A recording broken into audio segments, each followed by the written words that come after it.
season-long journey follows a path to greatness. A destination. A dream. A quest for excellence. It's your time. A time to compete for a place in Nebraska sports history. Great moments are earned here. Play like a champion.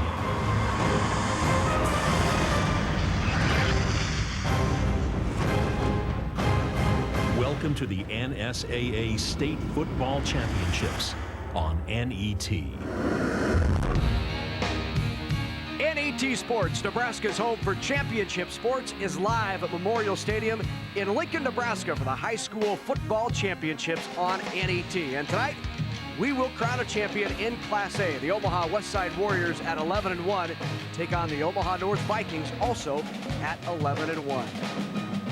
And good evening, everybody. I'm Larry Putney, along with former Husker Adrian Fiala. Good to have you with us tonight as we get set to crown our final champion of these high school football playoffs, and we will do it in Class A. And Adrian, tonight something's going to give because we have two teams that haven't won it. Well, on Omaha North's case, they've never won a state title. Westside hasn't won it in 32 years, but North back here for the second year in a row. Somebody going to be really, really happy after this game here tonight. North played here last year against Millard North, a narrow loss by 3 points. They're aiming to change that with their offense this year. This is an offense that really has been incredible all year, averaging over 400 yards a game, 41 points per game. And Larry, they just run the ball, zone block. Michael Decker in the offensive line, really one of the leaders up there. The leading rusher, however, is Calvin Strong. Calvin Strong may be one of the most prolific and best running backs ever to play the game in the state of Nebraska at the high school level.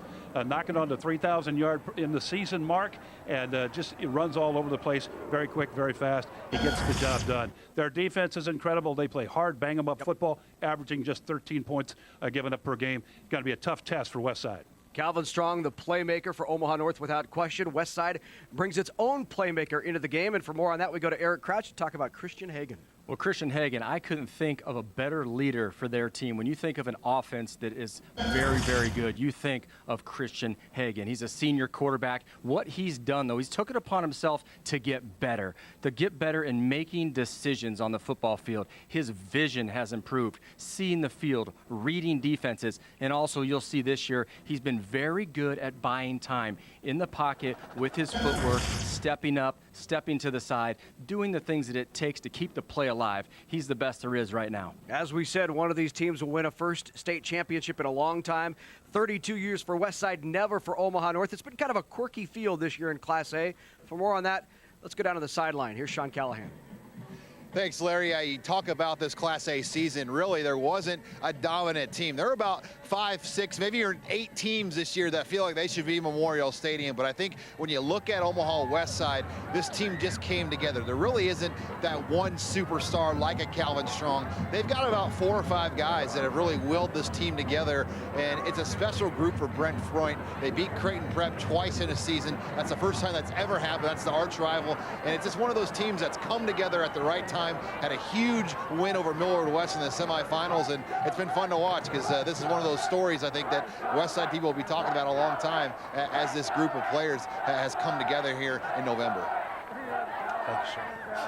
Looks like a chilly night down there, and you can see by the students bundled up on both sidelines and in the stands that it is going to be a cold one. It was really howling this afternoon. Not as bad right now, but you can tell by Sean Callahan being bundled up. It is a chilly one down there. Well, Eric's ready for it. He's got the whiskers going on the face.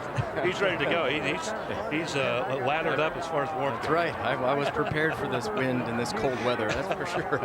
I think it is colder tonight, don't you? Absolutely, without question. It is a chilly one. Omaha North comes in at 11-1. Only loss on the season for the Vikings came against Bellevue West. They lost that one 35-30. Westside with only one loss. That came against Millard North. And that was a 42-35 loss. So both of these teams have suffered one defeat in very close games, but they've also won key games down the stretch in tight games to get here to Memorial Stadium. And of course, Grand Island and North squared off, and that was a terrific game late. And North needed a fumble recovery and a interception return for a touchdown in the fourth quarter to win that one. Well, it doesn't come easy, does it? No, that's right. You know, Larry, you mentioned that Millard North, I beg your pardon, game. Cole Fisher and his group ran for 315 yards against the North defense. Right. That may be an indicator right there. Maybe Strong can pick up that pace. We'll see. Westside comes in, as we said, 11-1. Their only loss was to Millard North. We are about ready to go here for the Class A state championship. We've had 6 state title games right here on NET over the last 2 days, and now time to introduce you to the 2 teams. And for that, we go to Doc Weiniger. Good evening, ladies and gentlemen. On behalf of the Nebraska School Activities Association and its member schools, welcome to Memorial Stadium for the 2013 NSAA State Championship game. Tonight's game features the Omaha Westside Warriors versus the Vikings of Omaha North High School. And now, let's meet the players and coaches competing in tonight's game. First, here are your starters for the visiting team, the Westside Warriors. Number 3, Luke Biggs. Number 6, Jalen Cox-Martin. Number 7, Christian Hagan. Number 11, Tom Stegman. Number 13, Lane Yates. Number 14, Keenan Scott. Number 20, Malik Pittman. Number 23, Kenny McDowell. Number 24, Cody Kramer. Number 25, Jamal Conway Smith. Number 28, Drew Fitzmaurice. Number 48, Matt Conley.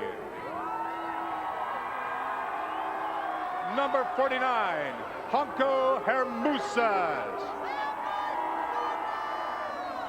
Number 51, Henry Dobson. Number 53, Nick Abbas. Number 56, Dante Sortino. Number 61, David Livingston. Number 64, Tom Young. Number 71, Connor Flaherty. Number 87, Ryan Golden. Head coach for the Warriors is Brett Freund. And now, please welcome the rest of the Warriors and the coaches to the field. Warriors, as we said, 11-1 on the season. Head coach Brett Freund in his 5th season. He talked about it earlier this week. He said, we may have to pass the ball to open up the run. This Omaha North squad very tough against the run, but maybe susceptible to those teams that throw the ball well, so expect to see Christian Hagan putting it up early. Take a look at the comparison between these 2 teams, and both coming in at 11-1, very similar in points per game, points allowed, yards per game, maybe about 50 difference between North and West Side. Yards allowed similar, and the takeaways definitely in the favor of Omaha Westside. That could be a key. That is a huge difference. Yep. In takeaways. I mean, Westside just being used to getting the ball into their offense's hands, turnovers, interceptions, fumbles, creating opportunities to score points. Could be a key. Now for the introduction of the Omaha North Vikings. Let's go back to Doc Weiniger. Now, here's your starters for the home team, the Omaha North Vikings. Number 2, Davion Reed. Number 3, Tavion Seals. Number 4, Tristan Frizzell. Number 5, Calvin Strong. Number 6, Marquise Lewis. Number 9, Peyton Nelson. Number 10, Jason Martin. Number 11, Jacoby Jones. Number 14, Grant Martin. Number 22, Javon Perkins. Number 28, Isaac Ward. Number 32, Colin Weingartner. Number 34, Cole Bixler.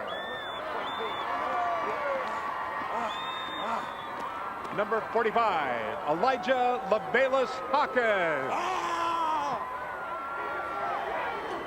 Number 47, Devlon Whitcomb. Number 52, Mark Nelson. Number 57, Quentin King. Number 70, Justin Edwards. Number 76, Neil Sellers.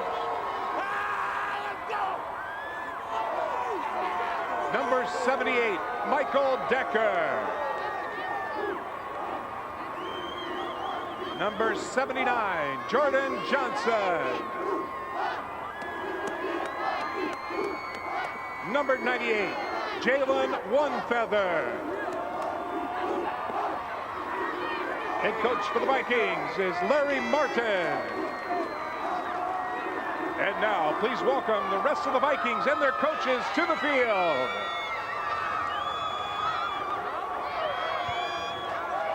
A confident bunch on that far side from Omaha North. The Vikings coming in at 11-1. Larry Martin leading the way for his Vikings back here for the second consecutive year. As you mentioned off the top, Adrian, lost a tough battle last year to Millard North in his championship game by 3.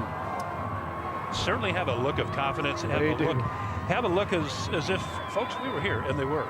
And we'll see if that's going to play into this ball game here tonight. Well, they completely dominated Millard North in the first half of that game, and then it was really a role reversal last year where Millard North dominated them in the second half and edged them out at the last second from driving down the field. So these guys on this team know that. Here's how they got there. Westside knocked off Prep and Millard West. Omaha North with wins over Millard North and Grand Island. And the Grand Island game, that was a doozy. Won by Omaha North out in GI. Now time for our national anthem. And for that, let's go back to Doc Weiniger.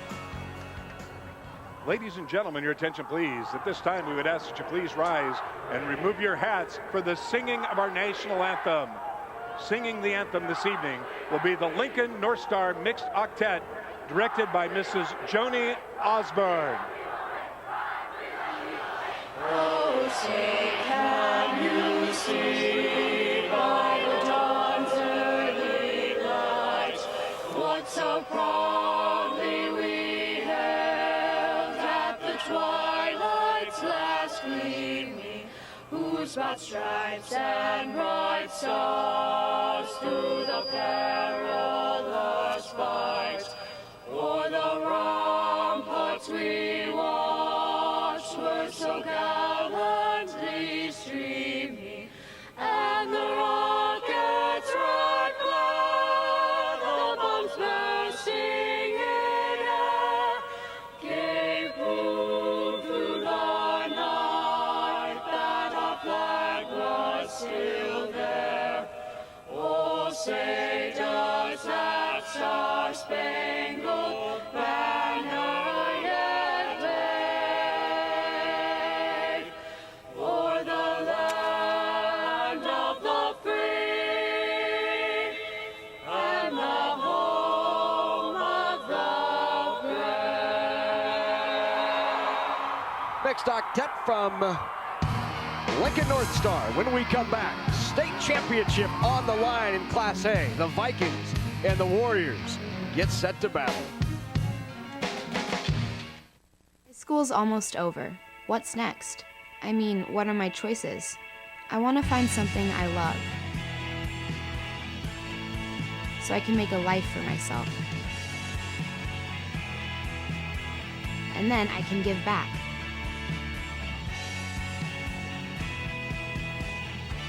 So, how do I get there? Take the next step with Education Quest College Planning Services by visiting educationquest.org.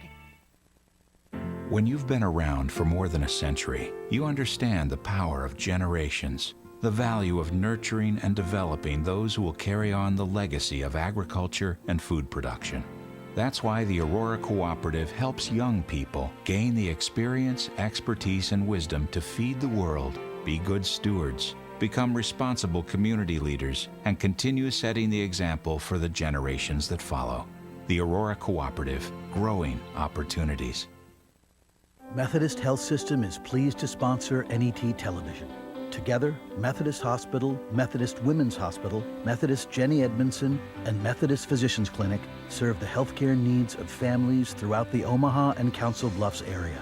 We offer care for your entire family, as well as specialty care for cancer and cardiac, women's services, surgical care, intensive care for newborns, and much more. Methodist. That's the meaning of care. Over the years, the Nebraska Chiropractic Physicians Association has supported many Nebraska athletes by helping them excel physically. But the mental game is just as important. That's why we're pleased to sponsor the NSAA Academic All-State Award Program, recognizing students and athletes who shine in the classroom and as leaders. We're proud to team up with these exceptional individuals. Together we can continue to make Nebraska a great place to live, learn, and play.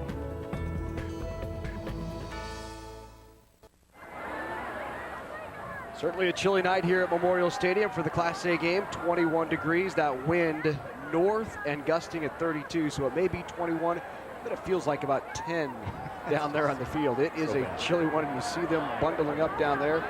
Mark Weeding is your referee. Umpire Steve Nelson out of Lincoln.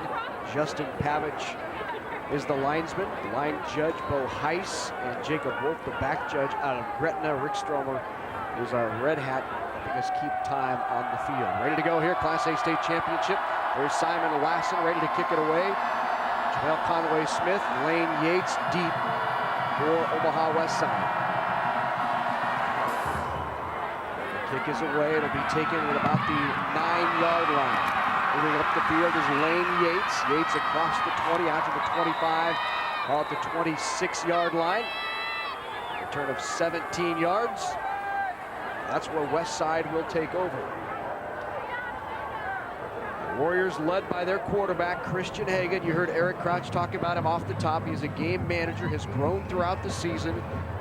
Nearly 2,000 yards passing on the year, 21 touchdowns, 9 interceptions. He leads the way for this Warrior offense that is dual threat. They've got a 1,000-yard rusher in the backfield, along with Hagan, who's nearly a 2,000-yard passer.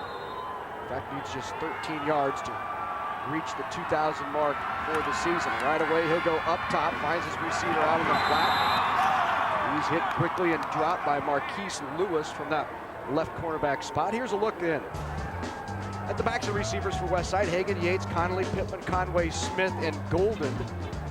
And up front for Westside, it's Flaherty, Avis, Sortino, Young, and Dobson. Gain of 4 brings up 2nd down and 6. They'll give it up the middle, and bouncing out of there is Lane Yates. And Yates is drugged down from behind. Elijah Hawkins, one of the top defenders on this Viking squad, shuts him down. Yates last year, a 1,000-yard rusher. 1,000-yard this year also. Up front for North, Bixler, Johnson, Jalen One-Feather, and Jacoby Jones. Elijah Hawkins, Martin Weingartner, Lewis Ward, Perkins, and Tavion Seals will play both ways for this North Viking squad. So 3rd down and 5, early on a 3rd down situation. Rolling to his right is Hagan, looks downfield, got his man, complete, and a 1st down. Shoved out of bounds, but not before Conway Smith gets the first. Well, we've got to be impressed at how Hagan's throwing on the run. He comes out here with a lot of speed, gets on the edge, outflanks the defense, and changes the angle of the throw. Takes the flat defender out and put a nice accurate pass on him to create that first down. And also got some good protection up front, Eric. He sure did. By that offensive line. Ball at the 41 now, 1st and 10. Hagan hands it off, trying to get wide with Lane Yates. Yates nowhere to go. Good support defensively, and he's shut down once again by that North defense. Yates, an all-Nebraska Super State player. He made it last year, probably make it again this year. Number 10 right there, Jason Martin for North. He won't get credit for any of the activity, but he really is responsible for slowing that play down. Good job just to slow the ball carrier down and get off from your butt. Encroachment will be called unless we have movement on the Warriors side, which was difficult to pick up. We'll see what Mark Weeding says. Good ball. Encroachment on the defense. 5-yard penalty. Remains 2nd down. Got Bixler on that left side, just jumped a little quick. Bixler had a phenomenal game in the semifinals against Grand Island Northwest. There's Larry Martin, 14th season at Omaha North. Quick toss out near midfield. In fact, they'll spot it right at the 50, the completion to Jamel Conway-Smith. We will call his name a lot. He's the favorite target along with Malik Pittman. See the throw right here. So far, we've seen sharp, quick, short throws. Eric, on a night like tonight, with it being as cold as it is and the wind being what it is, that seems to be the best way to go. It is, and I like the way that Hagan gets rid of the ball fast and gets it into his playmakers' hands so they can work. 2nd, 3rd down of this drive, and another, what we'll call a timeout. So timeout called by the North Vikings on 3rd down and 1. Larry Martin and his squad to talk it over. We mentioned Martin in his 14th season, 87 and 57. He was previously at Bergen before that, where he went 69 and 24. And Larry Martin, a new daddy. Just about a week ago, when he was on his way out to Grand Island, went with the team. His wife, Marie, had Larry and Marie's first daughter, Olivia. So congratulations to Larry and Marie. He was on his way when the baby was born on Friday as he headed out to the game in Grand Island. I want to remind you, you can also watch today's game live on your computer, tablet, or smartphone at netnebraska.org/sports, or you can watch the new NET Nebraska app, available free for Android and Apple devices. You can also get the app at netnebraska.org/apps. NET is Nebraska's home for sports. I've downloaded the new app. I've used the new app. I like the new app. Good work from the folks at NET. Brings up 3rd down and 1. Give up the middle. Tackle from behind made by Jacoby Jones, but the push from those guys up front will give the Warriors the 1st down. And the carry by Drew Fitzmaurice. Well, that penalty definitely hurt him, made him a short field and a couple quick possessions, quick plays to get a 1st down and put themselves in a position here crossing the 50-yard line. Give again to Drew Fitzmaurice. He has room up the middle, and they are going right at that interior line of Omaha North, and a nice gain on 1st down. They'll call it 8 yards. That will bring up 2nd and 2. Straight on up, wonderful hole, and a nice hole for Fitzmaurice to fit into right there. This is 2nd and short. I'm thinking, let's go for one here, Eric. Air it out. Give it to Fitzmaurice, who pounds it up in the middle. He's pushing forward near a 1st down, and it looks like, based on the spot, he'll be about 1/2 of a foot short. It'll bring up 3rd down for the Westside Warriors. There's a look at head coach Brent Freund in his 5th season at Westside. Been there since 1993, but 5th season as a head coach. He's been around forever. Coached the freshman team, JV, defensive coordinator in 2002. Stretch it out, and as we said, it's that short. They said a 1/2 a foot, maybe a little closer. Wow. Look good from here. That's right. Getting picky down there, aren't they? So that'll bring up 3rd down and 1. This will be the third down attempt Well, this is where Omaha North has just got to play their assignments, and not, they're still excited about the beginning of this game, and they're shooting gaps, they're playing with speed. And make sure that you play your assignment. Don't just try to make the tackle yourself or make the play yourself. Be where you're supposed to, and when you're there in the right place, you'll stop the ball. Less than one on the sneak. Hagan pulls forward, and he has enough for the first down. 3 third-down conversions in this, the first drive of the game for the Westside Warriors. This drive started at the 25. They've just methodically moved the football up the field, throwing the ball a bit, running the ball a bit. One thing about the Westside offensive team, great balance. They're showing it here on this first drive. And Brett Front toggles off the top. We may have to outscore them. They were prepared to do that. Under pressure is Hagan. Rolls to his right, looks downfield, got a man wide open. Down near the end zone and touchdown! Warriors on the completion to Luke Biggs.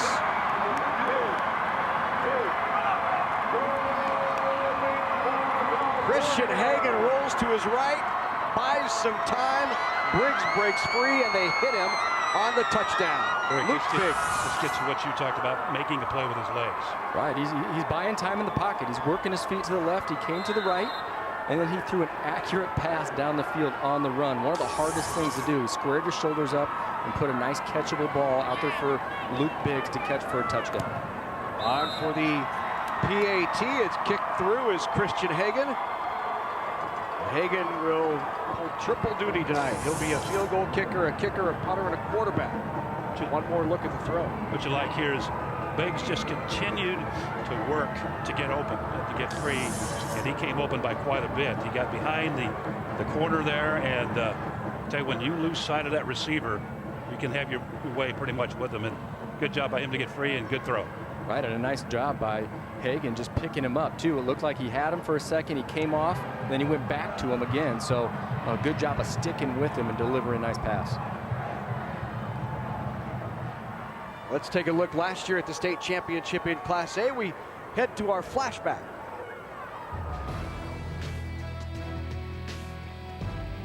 In a game that came down to the last minute, the Millard North Mustangs held off the Vikings of Omaha North in last year's Class A state championship. After a scoreless first half, Omaha North took a 14-10 lead when Zach Martin connected with Casey Sales with only 1:40 to go. But Millard North wouldn't be denied. Isaac Gockery linked up with Clay Fisher for a 46-yard touchdown that would ultimately win the Mustangs the game.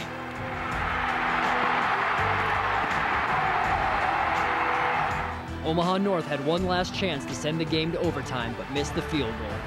Millard North were crowned 2012 Class A champs with a 17-14 victory, their second state title in 3 years. Congratulations, Millard North High School. Yeah, Cole.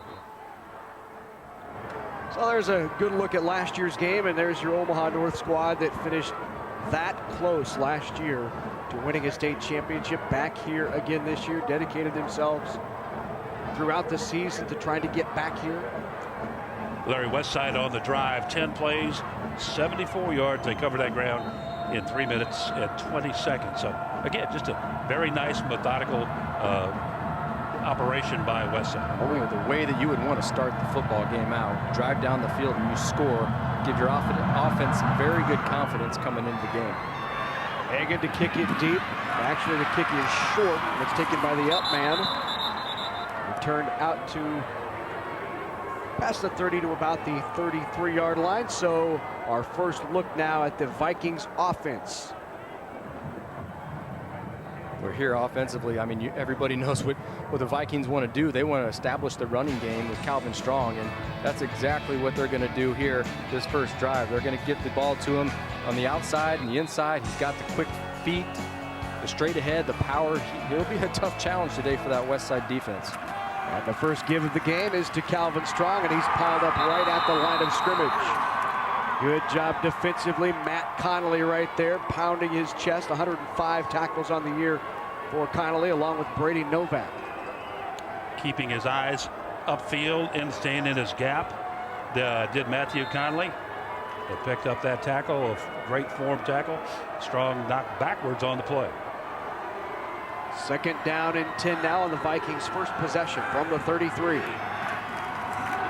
Give again to Strong, kicks it outside. He's got room, and Strong good go.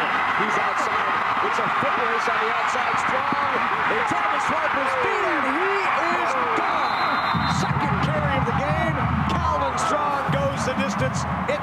Incredible footwork, incredible vision to bounce out from behind that offensive line.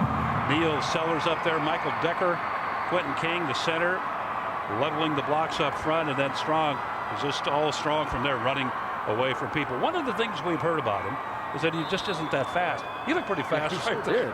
He had quite a bit of speed and picked up some great blocks on the outside, and didn't let one guy tackle him.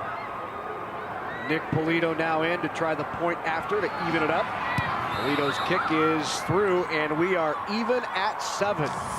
So both of these offenses do the job the first time on the field. And here's another look at Strong. Well, that's just a play right there where, that was supposed to go inside, and he just didn't see a hole and used a quick move to bounce to the outside. And all those blockers were inside. There's really nobody outside. And he just took it upon himself to make this play. He got a great block up front there.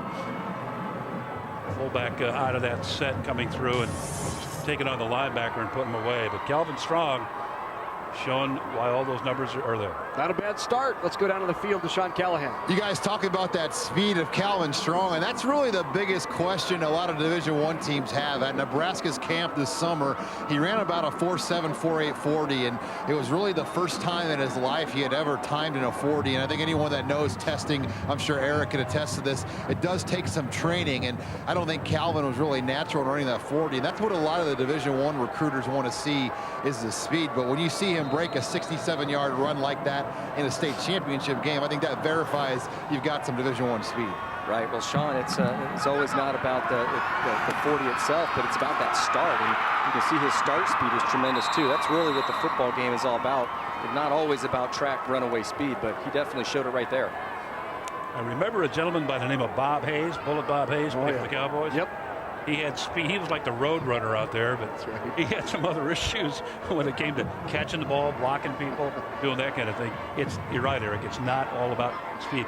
If I'm a head there's coach, football speed too. You know? Exactly. I mean, you can train yourself in a 40 all you want, but there is football speed. Right. When you put the pads on, if you're faster than everybody else. You bet. If I'm a head coach at a D1 school right now, and I see his film and see what he just did right there, he's awful. Right. No doubt about it. No doubt about it. His power to keep his balance while he's getting tackled and running for a touchdown. The vision he had to bounce out the way he did.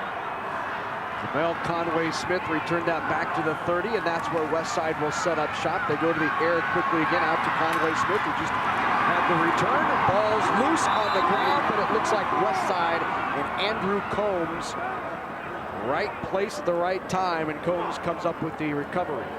We talked about the balance of the Westside offense in that first touchdown drive. They threw 4 passes. You'll see another one right here, another short, safe pass, get the ball out, see what happens. But they threw 4 passes in that first drive and rushed it 6 times. Give inside. But Simmons, if it's Morris, puts his shoulder pads down, drives forward. That's a nice gain on 2nd down and long. We'll call it 5 yards. Should bring up 3rd down here now for Westside. This is what Westside does. They feel like they've got playmakers all over on offense. Running back and receiver at Pittman, and then Conway Smith at receiver. I mean, they just need to get it in their hands and let them make a guy miss. Back to throw. Flushed out of the pocket and now dropped in the backfield. The sack by the North Vikings. Jason Martin from that Mike linebacker spot comes up with the sack, and that will turn Westside away. They'll be forced into a 4th down situation. Martin coming from the backside. Watch him here, number 10. This will be his 5th sack coming from the back end. Beats the block and sacks Hagan on the quarterback side. Using a lot of speed right there. Get off blocks and get to the quarterback. That defensive line was showing a lot of aggression right there. Hagan to punt it away. Take a couple of bounces and roll inside the 30, still rolling, and it will be down inside the 30, and Omaha North trot out onto the field for their 2nd offensive possession of the game, all even at 7. Both teams taking the opening drive the distance here in the Class A State Championship. Hey, I want to remind you, good time to log on now to facebook.com/NET Sports. You can become a fan. I'll leave questions, comments, see what's happening behind the scenes. Ask Eric Crouch some questions. He'll personally respond to all of those. Let's see what's coming up next on NET Sports. And don't forget to like our page. Fast, fun, and easier than ever to be part of our statewide sports network. All even 7-7, 6 minutes to go. Give to Strong up the middle. Strong wrestled down. Good play by linebacker Jalen Cox Martin on the tackle. Shot the gap, wrapped him up. Tough play right there to make an arm tackle like that. You've got to be very strong upper body to come through, come down the line, and make that arm tackle on a guy who's moving well and is a strong runner. 2nd down and 9. The toss, but he's hit in the backfield and dropped for the loss. Brady Novak was there.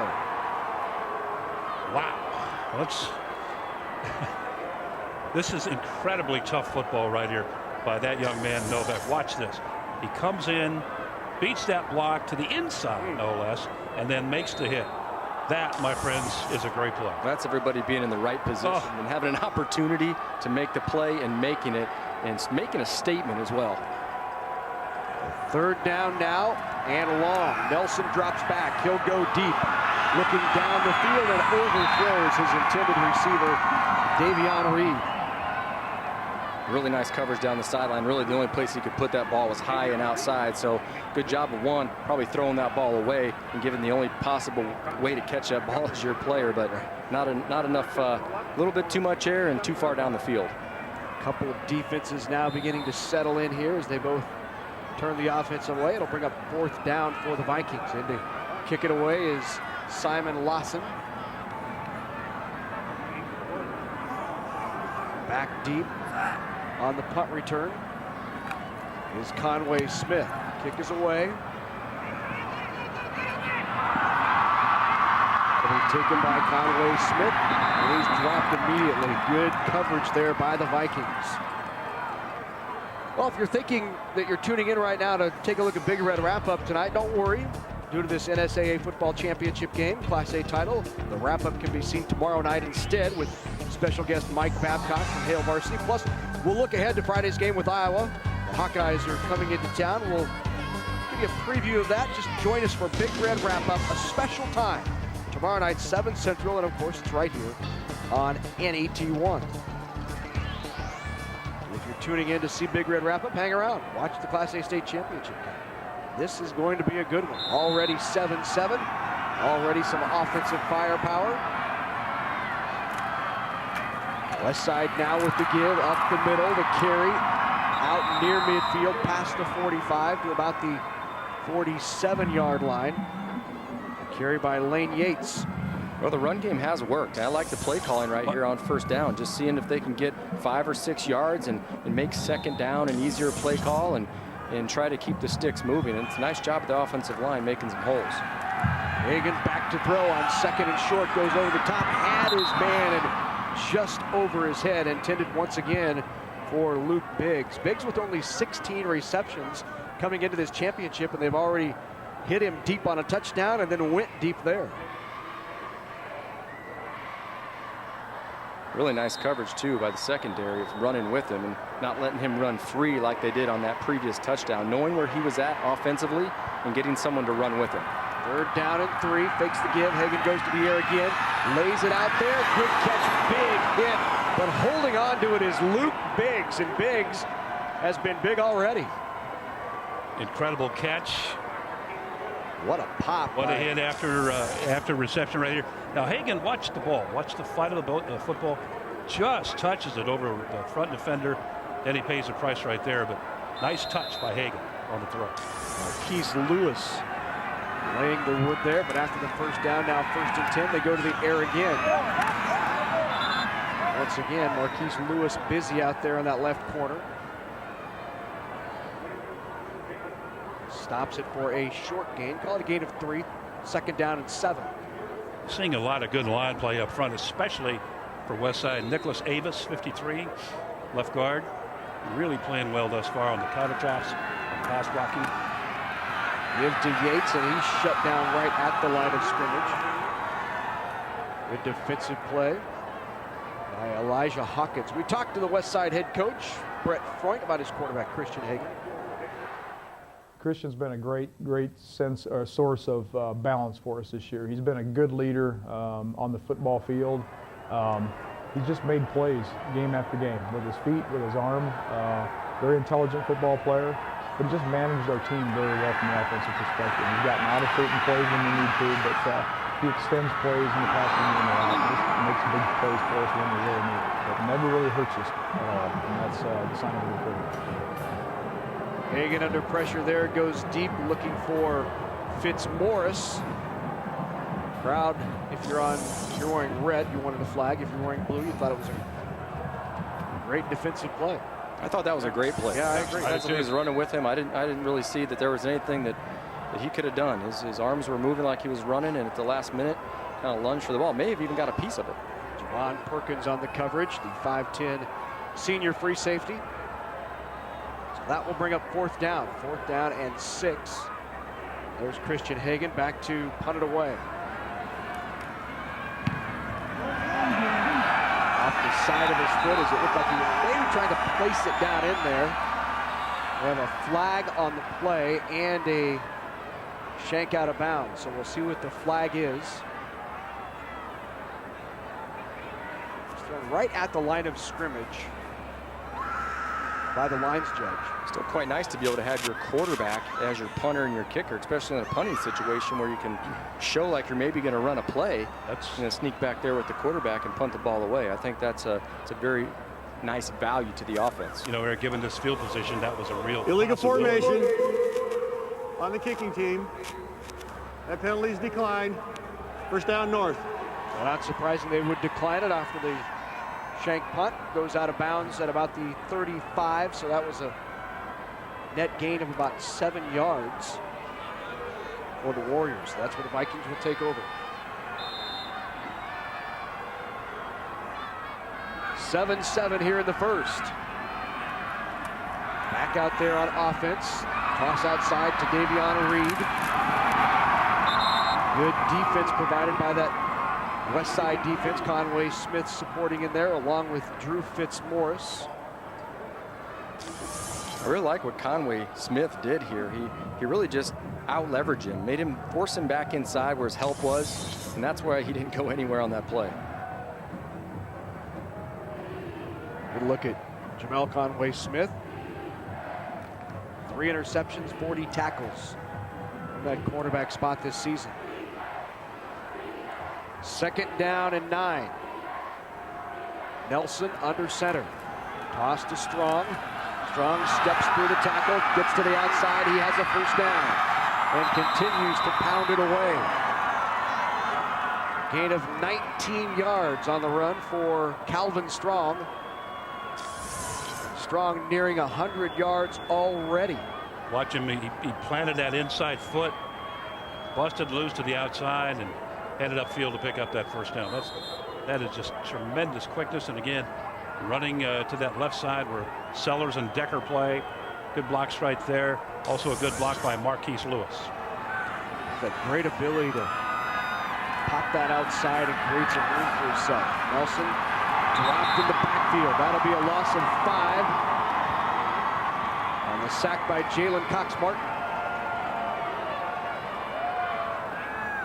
It really had some pressure right through the interior part of the offensive line. That forced Nelson to get outside and get out of rhythm, taking his eyes off his receivers, just try to make a play with his legs, but the Westside Warriors defenders all around him to make sure he wasn't going anywhere. So the loss of 5 brings up 2nd down now and 15 for the Vikings.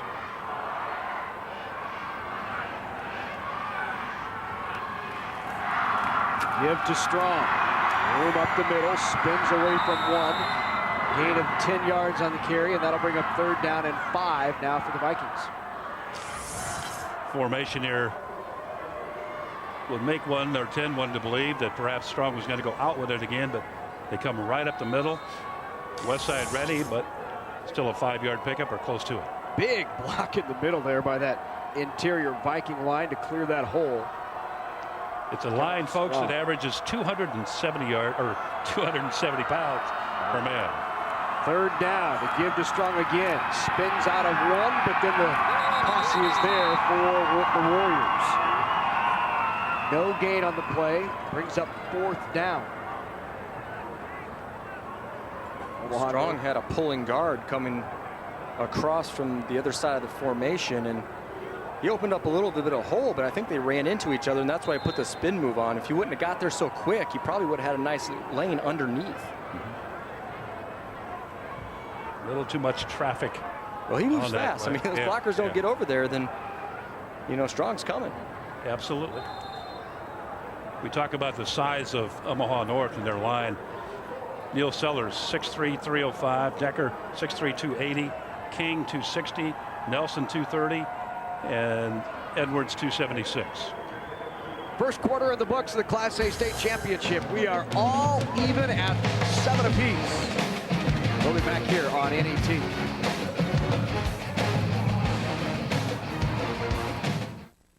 Whether it's spring planting, fall harvesting, or just a drive across the state, soy biodiesel helps a diesel-powered engine operate in a demanding job. Soybean oil from Nebraska soybeans makes biodiesel a renewable fuel that's also environmentally responsible. The soybean checkoff plays a major role in supporting the use and availability of biodiesel. The Nebraska Soybean Board, growing opportunity from the ground up. Participating in Nebraska high school activities has taught me about teamwork. I've learned how to lead among my peers. At my high school, I have set goals and I work hard to accomplish them. I like to run on my cross country team. It makes me feel good about myself. Thank you, Nebraska, for your support of the Nebraska School Activities Association.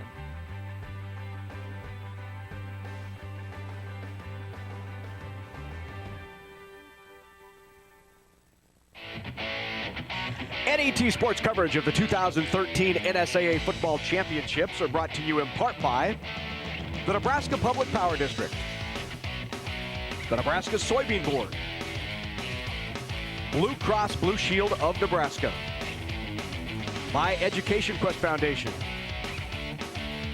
and by the Aurora Cooperative. A big thank you to all our sponsors who help us bring you the best high school athletes from across the state. We couldn't do it without your support. And welcome back here to Memorial Stadium for the start of the second quarter of the Class A state finals. I'm standing here with a Westside alumni and current Nebraska starting quarterback, Ron Kellogg. First of all, Ron, what do you think of your Warriors here is tied up 7-7 here right now? I think we're doing well so far, but we got to stop the running game. I don't know what his name is. Strong is running all over the place, so if we could get a good defensive stand on him and initiate some dominance, I think we'll win. Now, we aired Westside the last time they were in this game was 2006. You were on the team, but you weren't the starting quarterback for that game, right? No, I was just a little assistant. I was helping. I was behind Colt Anderson, so that was a fun time. We lost against Kearney, Brett Maher's team. He still gives me crap about that now. Talk about this ride for you. It's going to be senior day on Friday. You're more than likely starting at quarterback with the injury situation. How fun has this been for you, and how fast has it come for you? It's been a fun ride. It has come real quick, but Coach Bo's always been telling us that it happens in a span of seconds. So I'm just going to enjoy every moment of it on Friday, and get a victory with my senior class. Yeah, you know, coaching you talked about with me is maybe in your future. Could you be a coach at Westside someday? Are you thinking to go to the college ranks? What kind of coach you like to be someday? You know, wherever I can get a job, I'll start. If it happens to be high school, I'll do that. But my main plan is to start GA in here, replace Joe Gans, and take the same route he did. Hey, well, congratulations on your success, and good luck to your Warriors. Thank you. Thank you. Guys, back up to you. Wherever I can get a job, RK3, that's kind of good advice there, wherever I can find it. I'd say it's very good practical observation. There you go. Was he serious about taking Joe Gans' spot? Joe Gans. Joe, if you're watching, you may want to check your mirror. On fourth down there, they go for it, and they convert on fourth, so did not punt away. Field position wasn't too bad, did not want to play the field position game. That's why the timeout was called, and North trots back out there again to run it on fourth down. And it also shows a lot of confidence. You know, you've got a good defense, but if your offense doesn't quite make it, well, they'll put that good to the test, and they know that they'll come through. With that 4-yard gain, Strong already over 100 yards in the game, 101 yards. And we might have talked to Larry Martin about his starting quarterback, Peyton Nelson. Peyton has made some big plays for us with his feet. always at that position. You got to manage the game and you got to throw the ball well and things like that. But on third down, when you're dropping back, you got to be able to step up and make some plays. And Peyton's done a really nice job of that for us in some big games and crucial situations. Now here it's 2nd down and 8. After the gain of 2, they'll give it to Strong again. Strong drugged down by Ryan Golden in the backfield. That'll bring up 3rd down and long. We said over 100 yards. Calvin Strong with 103. With 9 carries, his 10th carry, and already 100 yards. And if he were to reach 209 yards in this championship game, he would become the first ever player in Nebraska high school football history to go over 3,000 yards rushing in a single season. Just a phenomenal season for that young man. And that is well within his grasp. We'll see in a minute here. Go up top, out of the flat. Complete for the first down to Grant Martin. Martin leans forward and picks up a first, and the drive's still alive for the Vikings on the completion from Peyton Nelson. Talk about it being within his grasp, because all season, folks, he has averaged 230 yards a game. 230. Eric, did you? No, you should have. No. You should have, man. But 230 yards per game.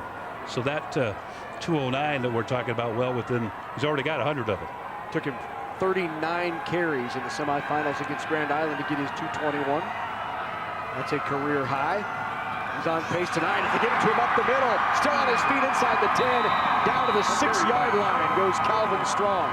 Wow, he just starts to run so fast. You see his legs just move. When he gets the ball, it's like the car really turns on. See, once he gets a handoff, he's gone. One cut, he sees the hole, he's right up the field. And I don't know if you've noticed on some of these pitch plays, not just handoffs, but he is coming downhill when he gets the football in those pitch plays, which is a lot of players, a lot of running backs will still be drifting to the side when they get the pitch. He's already coming downhill. First down, goal to go. The give to Strong again. Spins out away from the tackle, but then gang tackled and shoved backward. No gain on the play for Strong. Led there by Brady Novak from his linebacker spot, along with Jamel Conway-Smith. And the blocking up front continues to be excellent for Strong, as you see him continue to spin here. But that's good pursuit, good aggressive tackling. You like to see that. If I'm the defensive coordinator, I'm giving stars on that one. That's a terrific effort. Yeah, they're getting on their blocks, and a good job by the Westside linebackers of shedding their blocks and trying to find Strong, something that's not easy to do. Extra men in the box here as they fake the give. Rolling to the right as Nelson looks in zone. Just through the hands of the intended receiver, Davalon Whitcomb. That play made possible by Kenyon Scott, number 14. Watch him here. The ball is just going to sail right over his hands, and had to, if it's just a little bit lower where the receiver can get it, he's got an interception. So good job by Kenyon Scott. I think senior. A perfect pass by absolutely Nelson, rolling right to the side and just waiting for that play to develop, you know, not throwing it too soon, and knowing that he had a defender in front of him and just using a nice perfect touch. You got to come down with that. That's a touchdown. Yep. So that brings up 3rd down. 3rd and goal from the 7. Nelson back up top again. Looks for his receiver, and Lewis can't catch up to it. So that's 4th down now for the Vikings. Great job by this Westside defense to just bow the neck and play some tough football down inside that pay dirt territory, as I like to call it sometimes, inside that 10-yard line. I kind of wonder with the success that they've had in their running game. Got Calvin Strong on the goal line. Why not just, you know, give him a couple dishes right here and see if he can't get in the end zone? All he needs is a little bit of a crease.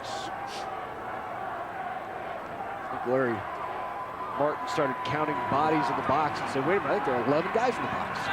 And Calvin probably make them all miss. He probably could. You're exactly right. Kick is up, and it squawks through there.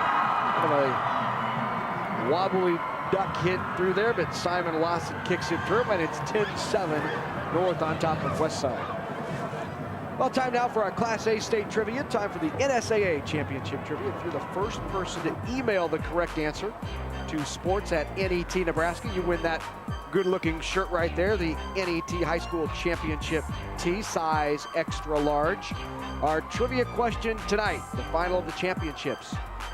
Which Omaha Westside and Husker alum became a 1969 Pro Bowler playing in 213 consecutive games in the National Football League. You know that, don't you? Oh, you betcha. Absolutely. No hits. So first correct email us at sports@netnebraska.org. Again, sports@netnebraska.org. If you're just typing it in, you're probably already too late, but first person in wins that NET Sports Championship t-shirt. And just as a reminder for all you 5 winners in previous games, you can only have 1 winner per household per championship. Just got to throw that out there in case you know the answer. You never know. Sustained drive by the Vikings. 14 plays on that drive, pick up a field goal, take the lead. Little squib kick along the ground, picked up at the 12-yard line. Returned by Yates, and Lane Yates. Breaking tackle, still on his feet. Look at Lane Yates turning back upfield. What a return by the Warrior running back. Sometimes I wonder what he's thinking when he stops and goes the other way, but he's so shifty. You know, he just makes people miss, and you saw him bobbing and weaving and picking up some extra yards when you think he was down or out of bounds. He comes back and makes one guy miss. He keeps his balance there, had his hand on the other helmet in his helmet to keep himself up, and then picked up another 6 yards after that. Good to see him back playing. He had suffered an ankle injury early in the year. Recovered from that, rehab from that, came back and has had an excellent year, over 1,000 yards. Second year in a row he has done that. 31-yard return for Yates. And that's where the Warriors will take over. First down and 10, ball at the 42-yard line. Give up the middle to Fitzmaurice, tripped up right about the line of scrimmage, falls forward for a gain of 4. Second down and 6 upcoming. They might have the running game here in the one-back sets. You see Omaha North's defense going to 3 down linemen, and they get in a one-back set and 4 receivers, and they have 2 safeties. So only 5 guys in the box, so the running game would be good. High snap, chased down, Hagan under pressure, and Hagan loses yardage. Had to chase down the high snap, and a loss on the play of 9 yards back to the 36-yard line. Well, that's one of those plays. It's just unfortunate. It comes off the hands, and you got to be able to field that ball as a quarterback, get the ball down. Even though those snaps are coming in hot, you got to find a way. It is high, but you let it go behind you, and this is what happens. There's a large loss of yards, and you put yourself in a real tough situation, and your team in a tough situation. Third down, 16, rolling to his right under a lot of pressure. Looks downfield, flicks it out there, and it's caught, pulled in. The 37-yard line for the completion. What a grab by Conway Smith. He's a youngster who leads the team in receptions with 60. I think it's 61 or 62 where he's at right now. But Conway Smith stays with the pass, and that was just a great job to get the football off. Watch right here. Pressure coming. The hit is coming. He's going down. Still manages to get it off. And most of the time when that happens, you see a pick or just a very bad toss, but that worked. And that is quarterback knowing what receiver is doing and knowing how to get to the spot. Going all the way back across the field to get that first down for Westside on 3rd down and 16. They convert. Back to the air again. Conway Smith puts the shoulder pad down. He was down at about the 30-yard line. Gain of 7 on first down. Brings up 2nd down and 3. I don't know if just being cold out there, but he's had a couple balls now that are questionably coming loose here right at the end of the play. And if that's something that continues to happen, I'm sure his coaches are going to have a little talk with him on the sideline. Make sure you protect that ball. Can't afford a turnover right now. Give up the middle. Not much room for Lane Yates. Brings up 3rd down and short. Less than a yard on the upcoming 3rd down. Well, Christian Hagan is pretty efficient passing the ball, 65% this year, and right now 9 of 11 for 107 yards, so his efficiency is up there. Hagan leans forward on the quick count. They got to the line in a hurry to try to run the play, and it looks like he's got a first down. It's past the 33. He needed to get to the 33. Ball is spotted past the 33, and it is a first down. Really impressed how he can throw the ball with accuracy on the run, keep his eyes downfield and shield out the rush. That's a hard thing to do, especially with a high school quarterback, to be able to focus on what's happening downfield and forget about all that stuff going on around you. Reads the backfield, fires it out to Pittman. Malik Pittman with his first catch of the afternoon or evening. Pittman down near the 15-yard line, enough for a first down. Pittman and Conway Smith, the two leading receivers of this ball club, and good job to make about 3 or 4 yards after the catch. You like to see that in a receiver. Just don't be a target, just be elusive and get upfield. He did that.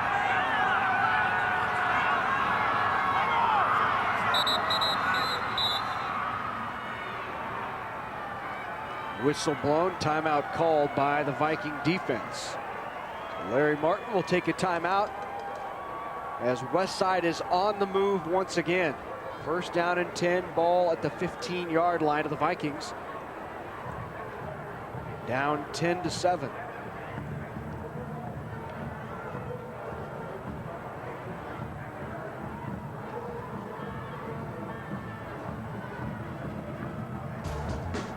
Well, NET is your ticket to exciting sports action right in your living room. You can help us deliver this kind of programming to you across the entire state by becoming a member of the NET Sports Partners Club.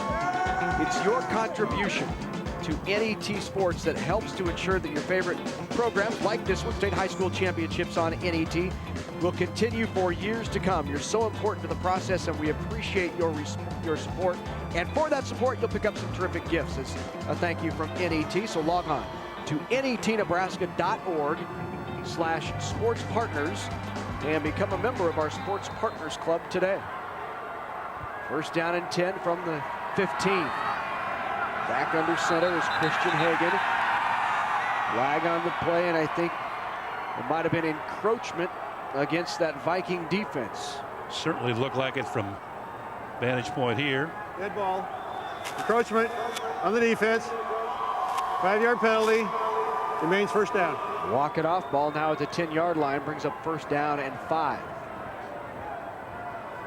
Well, down here now, you give them the opportunity to run a fade route. And maybe look for Pittman. The guy that they like to get the speed and see him jump up and get any ball. 6'4". They dump it in the flat. Fitzmorris with the grab inside the 5, down to the 4. Make it, spot that at the 2-yard line on that final dive toward the end zone by Fitzmorris. Saw another facet of Christian Hagan's elements, his tools, as he looked off for quite a while. Eric looked off to the left to get everybody thinking it's going left, and then pops it around real quick, hits it over on the right side. Really, that's a confidence thing from the quarterback. It is. To look off for that long and come back and be able to deliver an accurate throw. Give to Fitzmorris, and Fitzmorris is in there for the touchdown. Drew Fitzmorris has answered for the Warriors. Pick it up behind that big offensive line. Thomas Young and Henry Dobson over there, two of the bigger fellas, making some good blocks as Fitzmorris comes off the field. Right now, Westside's playing their game. Really balanced, throwing quick passes, getting to the outside, rolling out Hagan, let him buy some time and throw the ball, getting their ball to Fitzmorris and Pittman making plays. I mean, this is exactly what Westside likes to do. They're in their element right now, and Omaha North has got to find a way to stop one thing and make them one-dimensional. You see Fitzmorris diving in, his 11th touchdown of the season. Makes it 14-10 here in the second quarter. Westside now back on top. All year, North has been giving up just 13 points a game, and that just got beat by a point right there. So maybe a little reality check and see what comes up. 6 carries, 20 yards, and the touchdown for Fitzmorris. Well, sports fans, NET is for you. We bring you more Nebraska high school sports than any other Nebraska network, and very proud of it. Proud to have you watching us tonight for this Class A state championship. For more information on other dates, times, DVD sales, available webcasts, we would encourage you to go out and visit our website. Take a look around, netnebraska.org/sports. 14-10 here in quarter number 2, 5:50 to go. An impressive drive by Westside to retake the lead. And how important, guys, is this guy right here, Christian Hagan. Field goal kicker, kicks off. He's the punter. Not too bad of a quarterback either. Looks like he's safety on the kickoff, too. They're not going to let him get out of the tackle. Great coverage by that kick team. Return back out to the 20-yard line. So that's where the Vikings will take over, down by 4. That's how you stay warm as a quarterback. You go out there and play some special teams. You're the kicker, the punter, and kick off. I mean, that little, what do you call the thing in front there, Eric? You put your hands. Oh, the little hand warmer? Yeah, I guess I thought there was a technical term for it. I just call it the hand warmer. All right. That's what it does. Got one of those. That works. Just keep him out of the way of everybody else. Back out there is the Viking offense. They'll give it to Strong. He's bottled up in the backfield. First hit. Doesn't bring him down, but Cox Martin was there, and then Keneally cleans it up. I'll tell you what, there's an extra step right now in the defense at Westside. I mean, they really know that they have to stop Calvin Strong, and they haven't stopped him so far today. So anytime they get an opportunity, put a hit on him, grab him, stop him from getting outside. They're doing that right now, and I think a little momentum now that they've got this lead. You saw Cox Martin get the first grab, but Connolly got to finish it up. Did a great job off that big block. Back to throw is Nelson, looking downfield, got his man high in the air and pulls it in. Big completion. 33 yards on the completion from Peyton Nelson to Marquise Lewis. I just love how he stepped up and threw a tight spiral to the outside. The nose of the ball is coming down, a perfect pass. And you couldn't ask your receiver to do more than that. Marquise Lewis to go up, grab it at its highest point, and bring it in. You know, just had him beat in coverage by a couple steps. That's all he needed. See if it loosens it up for that running game. Thread down from behind is Calvin Strong. It was Brady Novak going high and pulling him down. And Strong comes up looking around like... He took a pretty good lick is what he did. So there is that flag down, as you said, Larry. We'll see here in a moment. See if he... Face mask or collar or something. Must have been the face mask. Yep. Kind of whipped him around. You thought maybe got a hold of something. Personal foul. Face mask on the defense. 15-yard penalty. Results in a first down. Yeah, I'd say so. Yep. Maybe didn't mean to, just trying to get the hand up there. It happened, slow him down, but it finds it. It happens so fast down there that a lot of times a runner just like that will run into it. Right. And you're not meaning to do that, but that made a difference. You're done. First down, and immediately the Vikings have marched down into Westside territory. Give to Strong. Strong bounces it around, goes the other way. He's got some room on the far side. Strong upfield, puts his shoulder pads down inside the 20-yard line, down to the 19, and a gain of 11 for Calvin Strong. I'll tell you what I just saw right there is about 6 or 7 yards before he knew he was going to go into contact. He was almost parallel with the ground. So you know he's going to win that battle. The lower man wins. So he was getting low, anticipating the hit, which he was able to pick up 5 or 6 yards. So, you know, a great job by him just knowing that he was going to hit a guy. And right at the end of this, you see him start to leaning forward, and picks up 5 or 6 yards. That's pretty impressive. 132 yards here in this first half for Calvin Strong. And at this pace, he's on record, as we said, on target to be the all-time leading rusher in Nebraska high school history. Ball fumbled and picked up by the defensive back. Kenny McDowell still running and drugged down at the 25-yard line. The fumble bounces right into his hands, out of the hands of Seals, into the arms of McDowell, and a huge turn of events for the Warriors. Peyton Nelson saved the touchdown, number 9 for North. It just looked like it had TD written all over it. You see Seals coming up inside. Ball just flies loose. Little Sunday hop right to him. And now it looks like he's going to go. But Watch this. Oh, we won't get this. Here's Jalen Cox-Martin. You're going to see this here. It's just his hand. He gets his paw in there right on the nose of that football. That's what you're taught to do. Wrap him up around the waist because that's where the ball's usually at. Nice play, nice heads-up play of just picking that ball up and scooting away.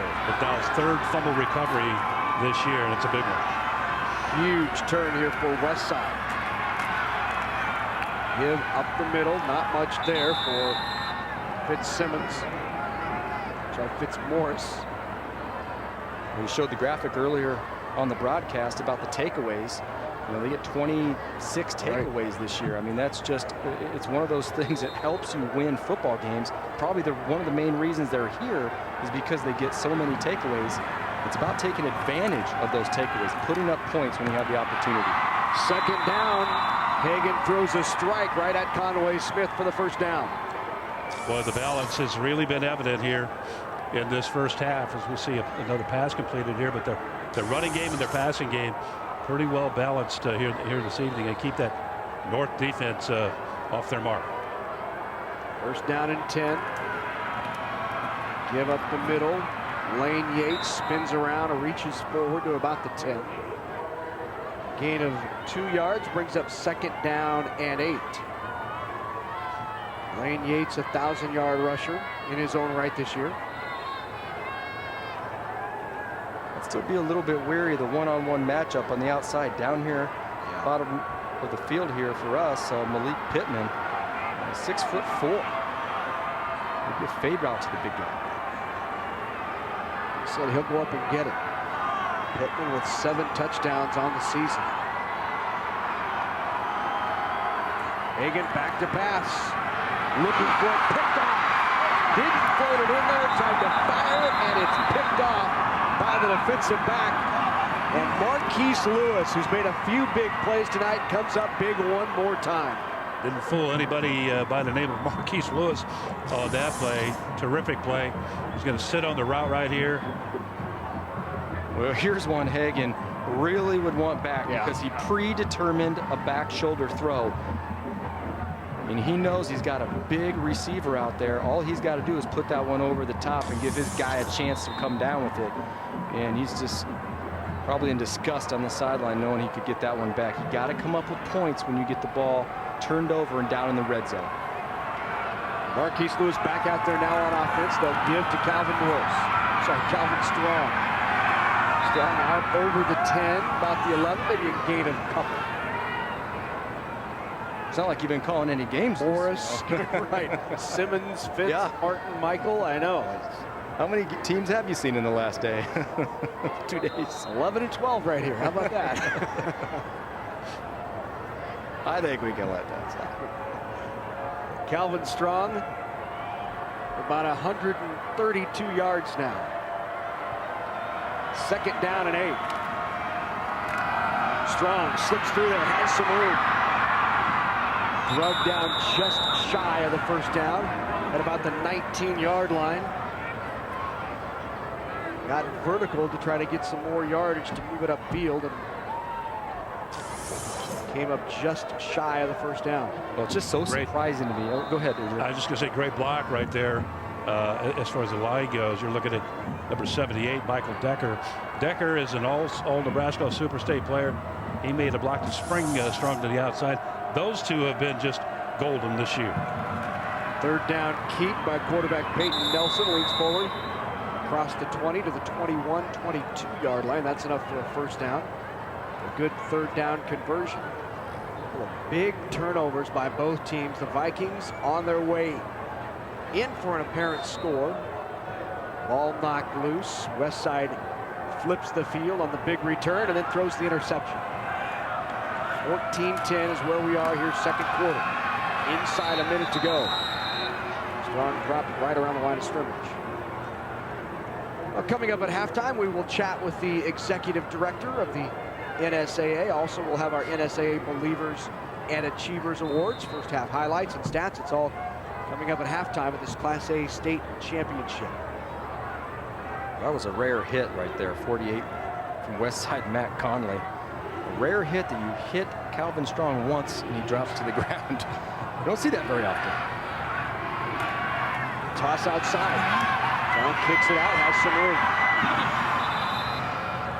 Got grabbed by the turf monster. As we used to say, the stripe got him. That's right. Well, it can jump out and get you now. Oh, yeah. The old days, they used to pile up the old field with the marking stuff. And well, you always go back over there and you put your foot, you make sure that it's down, So that's not your fault. That's the turf monster's fault. Turf was coming up there. We need to get that fixed. Third down and 2. Strong again up the middle, has room. Another first down as we tick to zeros here in half number 1, and that will do it. We head to halftime. Omaha Westside and Omaha North in a terrific Class A state championship. It's Westside on top, 14-10. Strong has been the story for the Vikings. The story for the Warriors has been the play of their quarterback, Christian Hagan. Strong, 20 carries, 155 yards, and the touchdown. And you saw him there a moment ago in the frame. He's looking a little tired right now, but he should. Absolutely, He's they're carrying the relying load. He's carrying the load. They're relying on him. And there's a lot of emotion out there too. I mean, you talk about coming in here last year and what happened, and knowing that you could be a champion. Just the emotional strain on that, preparing for this game, and putting the pressure on yourself to win. Season high in carries for Calvin Strong was in the semifinals. He carried 39 times, already 20 carries. Calvin Strong, 20 carries in this first half. Let's go down to Sean Callahan. Guys, I'm with the head coach of the North Vikings, Larry Martin. Coach, it's one of those up and down first halves. How do you get your team to really settle in the way you want them to here? Well, we just got to keep playing hard. Westside's is so darn good, and they play well coached. But I was proud of our kids, handled a little bit of adversity there, and you just got to keep battling every single play. And it's going to be a great game tonight. Great game. Calvin's been given the ball a lot this year. How much more in the tank does he have left for the second half? Well, we'll find out, because we're going to keep giving him. We're going to do what we do, Sean. Hey, Coach, best of luck in the second half. You bet. Thank you. Larry, back up to you. All right, thanks very much, Sean. Thanks to Larry Martin for spending a few seconds with us. We are at halftime at the Class A State Championship. Warriors 14, Vikings 10. High school's almost over. Now what? I wish I knew what to do, or even what I can do. I know I want something more. Something I can be proud of.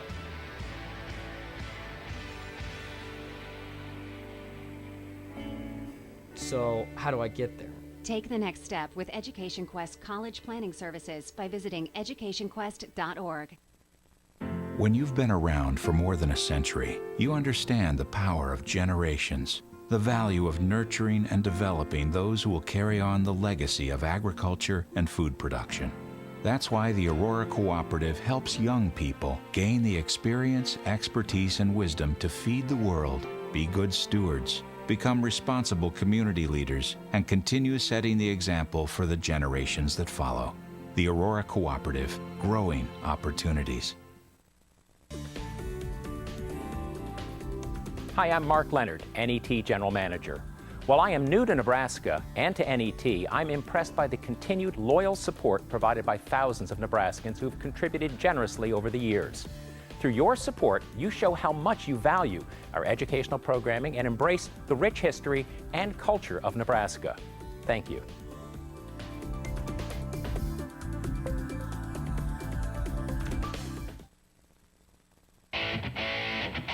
NET Sports coverage of the 2013 NSAA Football Championships are brought to you in part by the Nebraska Public Power District, the Nebraska Soybean Board, Blue Cross Blue Shield of Nebraska, by Education Quest Foundation,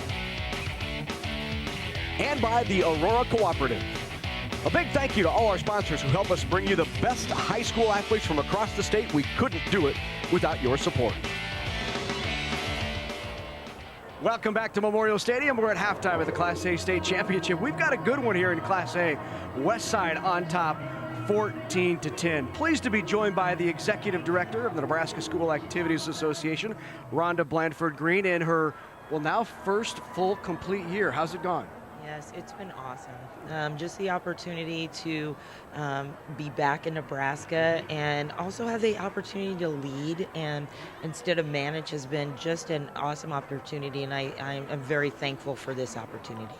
So as the executive director, it's always fun to make decisions. Sometimes you have to make tough decisions. Talk about that process of making decisions and how you go about it. Well, it is a tough balance. I mean, but I always look at one of the quotes that I live by with Warren Buffett on independent leaders is that whether neither right or wrong the answer, there are going to be people that don't agree with you, but if you base your decisions on sound reasoning and facts, and in my case being led by the bylaws and the mission of the membership, I feel very good about my decisions, both whether or not they're agreed with. I do feel that they come from a fact-based decision process. So tell me about the future of the NSAA, where you're going, maybe some initiatives you're currently considering and looking at. Well, I think one of the most exciting initiatives, it's really membership driven, is one in which we're looking at unified sports bylaw. There's been federal mandates out, and I think there's been some confusion about Special Olympics and kids having an opportunity maybe to just come in for a play or two versus a complete unified program in which you have able-bodied students intermixing with students of special needs that creates this unified platform.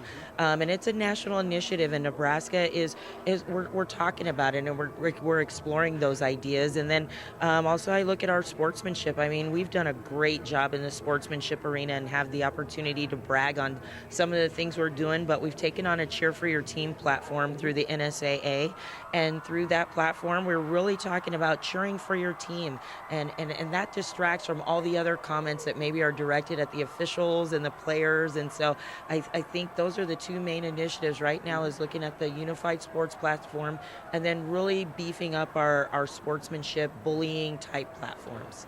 Tell me about the unified sports. I find this intriguing. So they would compete side by side with able-bodied, and then you would have separate championships for those folks as well? We will. We're starting with the grassroots initiative, which is to allow our membership to put some bylaws in place. Once you have the bylaws in place, it's a lot easier to look at sports that would fit into the Nebraska culture. What are some of the sports that are out there? I think we've looked at some of the ones. The main one that's being talked about is a bowling platform. Also, there's flag football. But this is a national phenomenon that's going on. We're done. We love the stories. I mean, they're media-grabbing stories to have the kid come off the bench in the C's part and they shoot a basket. But truly, these students are competitors. And when you integrate able-bodied students with special needs students, there's a confidence building. There's a school environment that is built around these students. And so we really want to try to make sure that we're moving forward with unified sports as a platform in the state of Nebraska. Interesting. So now let's talk 30,000 foot here. Talk about goals for the organization of the NSAA. What you're trying to bring. What things are you still trying to change here in just completing your first year? Wow, last year first of all, I think the membership knows, and those who have met me, is that I haven't burned out yet. So that's the thing that we need to make sure. But I think that some of our goals, first of all, our goals are led by the membership, but also to look at national platforms and make sure that we're relevant. But the number one thing that I think as the executive director is to make sure that I'm looking at our bylaws, through a smaller lens, to make sure that our bylaws are relevant to the way that activities are being run, and to bring that and to bring some leadership forward and to encourage discussion around our bylaws. Our bylaws are 100 years old, and we need to make sure that we are integrating those with the way that we are currently doing business. And I think you can integrate the old with the new to do what's best for Nebraska students. So final question, what kind of feedback have you had in your first year from the membership? What's going well? What are they excited about? Or maybe what things have you accomplished that you're most proud of in year number one? Wow. Okay, so I have to say with the membership, and anybody who knows my history, I'm a sprinter. Right. So I've learned to become a marathoner. So I have slowed down, and I think that has made our membership feel more comfortable with the decisions that I make, because I have 16 years of experience, so we have to get to know each other. So I'm very sensitive to that with our membership as well as our board. But I think the number one thing is the partnership with our staff. Our staff, we are becoming more visible. I know this will make those of you out there who know me laugh, but we took an RV to Bartley, Nebraska, and met with their coaches and their superintendents. And we've done a tour of all the reservation schools in Nebraska. And so I think what I'm most proud of is the visibility of the NSAA directors and administrative assistants out in the membership, out in the communities, doing just more than putting on championships and interpreting bylaws. We're becoming part of the communities in which we serve. And I think that goes a long way in building credibility. So I feel proud about that. Well, Rhonda, we certainly appreciate the partnership we have with the NSAA and NET. Thanks so much for all of your help. Your staff has been terrific this weekend, really throughout the championship, so thanks so much. Thank you. You know what? Our media partners, especially NET, is priceless. We have a message, but it doesn't get out except through what you guys do. And so on behalf of our staff and our board, I just want to thank you for what you do for high school interscholastic participation. So great partnership. Thanks very much, Rhonda. Appreciate it. That's Rhonda Blandford-Green, Executive Director of the NSAA, joining us here at halftime of the Class A State Championship. Believers and Achievers coming up next.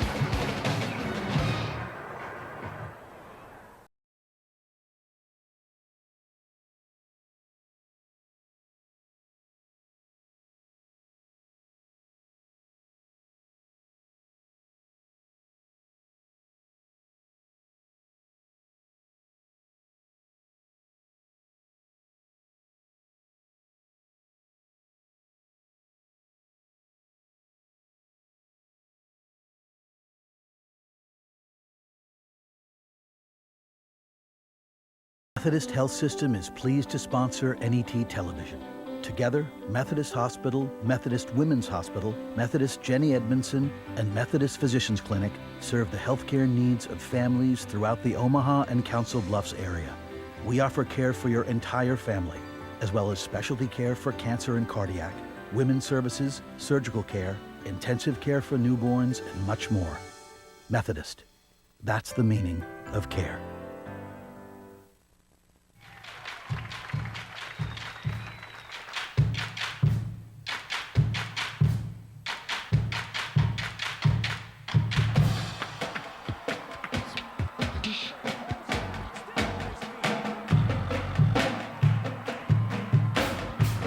Cheer for your team and be there for all of the excitement.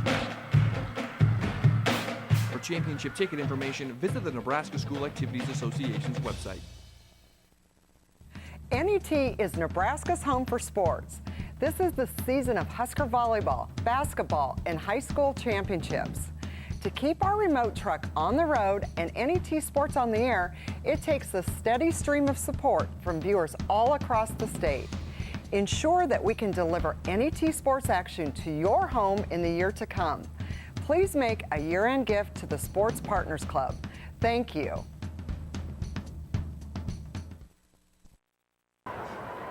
Back at Memorial Stadium in Lincoln, Nebraska, halftime of the Class A State Championship. Westside on top of North 14-10, and we have some student athletes ready to be honored on our field, and for that we go to Doc Weiniger. Ladies and gentlemen, we have a very special halftime presentation this evening. Believers and Achievers is a statewide program designed by U.S. Bank and the Nebraska School Activities Association to give recognition to Nebraska's future leaders. We have 8 Nebraska high school seniors who have demonstrated academic excellence and a commitment to good citizenship. For their involvement in school and community service projects, U.S. Bank and the NSAA would like to honor the Believers and Achievers who are with us tonight. Presenting the Believer and Achiever Awards are U.S. Bank Representative Dexter Schroet and NSAA Board of Directors member Dr. Jerry Bartee of Omaha Public Schools. Tonight's first honoree is Nick Akins of South Sioux City High School. Nick maintains a 4.0 GPA and participates in golf, play production, and music. He was a member of South Sioux City's 2012 Class A NSAA Play Production Championship runner-up class. A National Honor Society member, Nick also volunteers in his community through the Cardinal Christmas Baskets program. Ladies and gentlemen, Nick Akins. Jackson Kutzer of Omaha North High School. Jackson carries the 3.92 GPA while participating in cross country and track and field. A two-time NSAA cross-country championship qualifier, Jackson volunteers in his community and is a youth soccer coach. Jackson also serves as a member of the Principal Student Advisory Committee and Omaha Public School Citizens Advisory Committee. Ladies and gentlemen, Jackson Kutzer. James Drake of Conestoga High School. James is a 4.0 student who participates in football, wrestling, and track and field. An NSAA Wrestling Championship qualifier, James is vastly involved in his school as a member of the Future Farmers of America, Future Business Leaders of America, and National Honor Society. In his community, James volunteers as a youth wrestling coach and as a food drive volunteer. Ladies and gentlemen, James Drake. Next is Abby Cutlass of Grand Island High School. Abby participates in softball, tennis, play production, and music while being a 4.0 student. Abby has received 5 superior ratings at NSAA district music contests while also being active in her school as a student council vice president. She is a community theater member in addition to volunteering at St. Francis Medical Center in Grand Island. Ladies and gentlemen, Abby Cutlass. Bethany Lambert of Chambers High School. Bethany is a 4.0 student who participates in cross-country, basketball, track and field, play production, speech, and music. A 3-time NCPA Academic All-State selection in cross-country and music, Bethany was an NSAA cross-country championship qualifier in 2011. Bethany is the National Honor Society president as well as a Red Cross blood drive volunteer. Ladies and gentlemen, Bethany Lambert. Billy O'Brien of Newman Grove High School. Billy carries a 4.0 grade point average while participating in football, wrestling, track and field, play production, and speech. A 6-time NCPA Academic All-State selection, Billy is a volunteer for the Shell Creek Watershed Research Team. In his school, Billy serves as a Future Farmers of America officer and class president. Ladies and gentlemen, Billy O'Brien. Next is Lily Wilkinson of North Platte High School. Lily maintains a 4.0 GPA while participating in cross-country, track and field, journalism, and music. Lily is a leader in her school, serving as National Honor Society and Student Council President and a student leader in Nebraska. As president of the Nebraska Association of Student Councils, Lily volunteers for the Special Olympics as a member of the Youth Advisory Committee and a math tutor in her community. Ladies and gentlemen, Lily Wilkinson. Our final recipient is Derek Zimmerman of Freeman High School. Derek is a 4.0 student who participates in football, basketball, and track and field. He has earned NCPA Academic All-State honors in football, basketball, and track. Derek is the Class C state record holder in 2013 all-class champion in the triple jump. Derek volunteers in his community as a youth basketball and track coach. Ladies and gentlemen, Derek Zimmerman. And now let's give one more round of applause to the 2013-2014 Believers and Achievers, the future leaders of Nebraska. Congratulations one more time to these 2013 NSAA Believers and Achievers being honored for their outstanding performance not only in the classroom but on the field of play as well. Congratulations to each one of those. And now let's go down in the field. Here's Sean Callahan.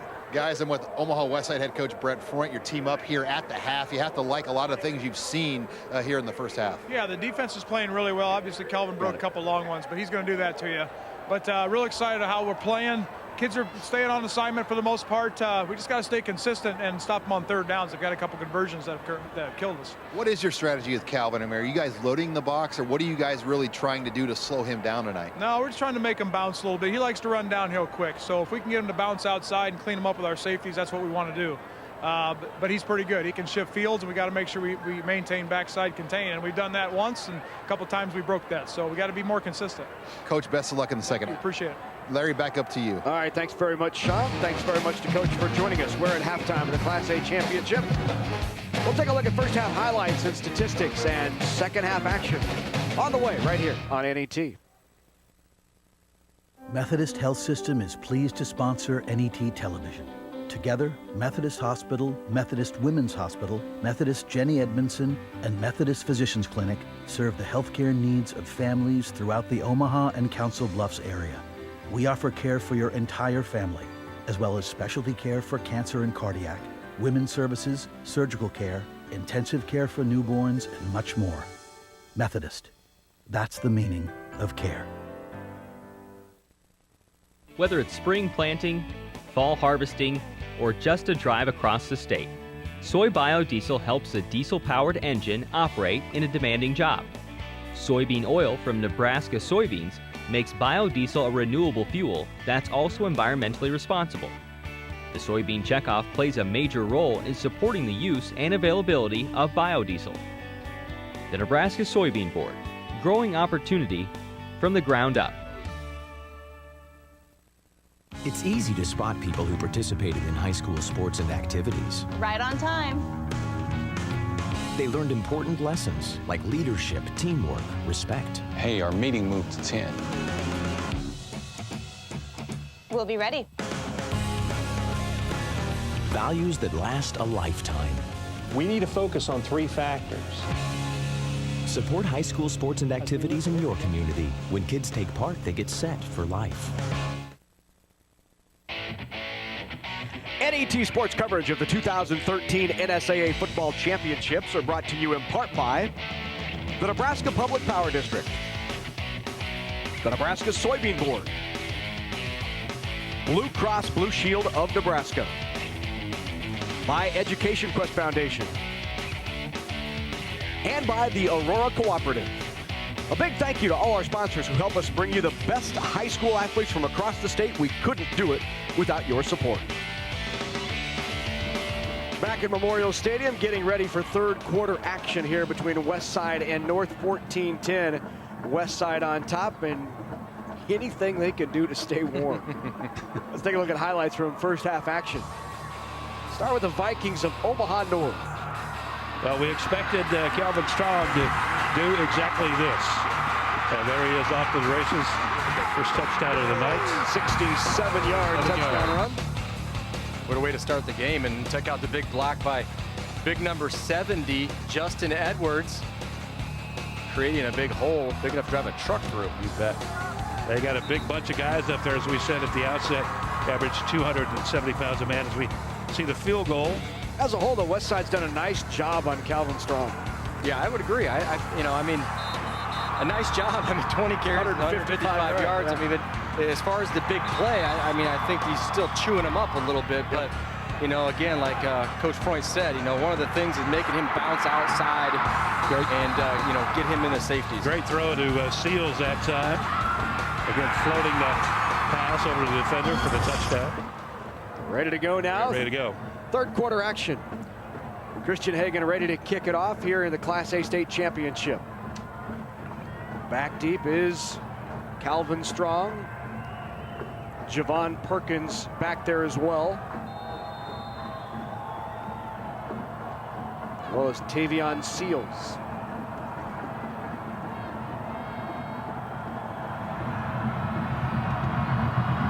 Underway here in this third quarter of action. The squib kick goes the way of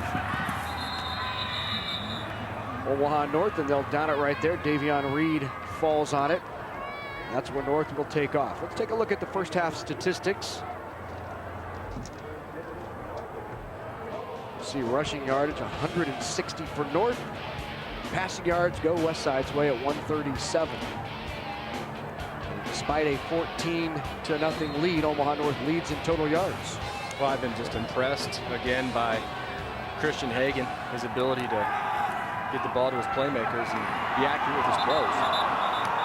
A little interference right here as we see the objection filed by Jamal Conway Smith. Excellent defender. He's picked off 4 passes this year. Also their leading receiver on offense, but they're going to talk it over and say, yep, interference on the defense.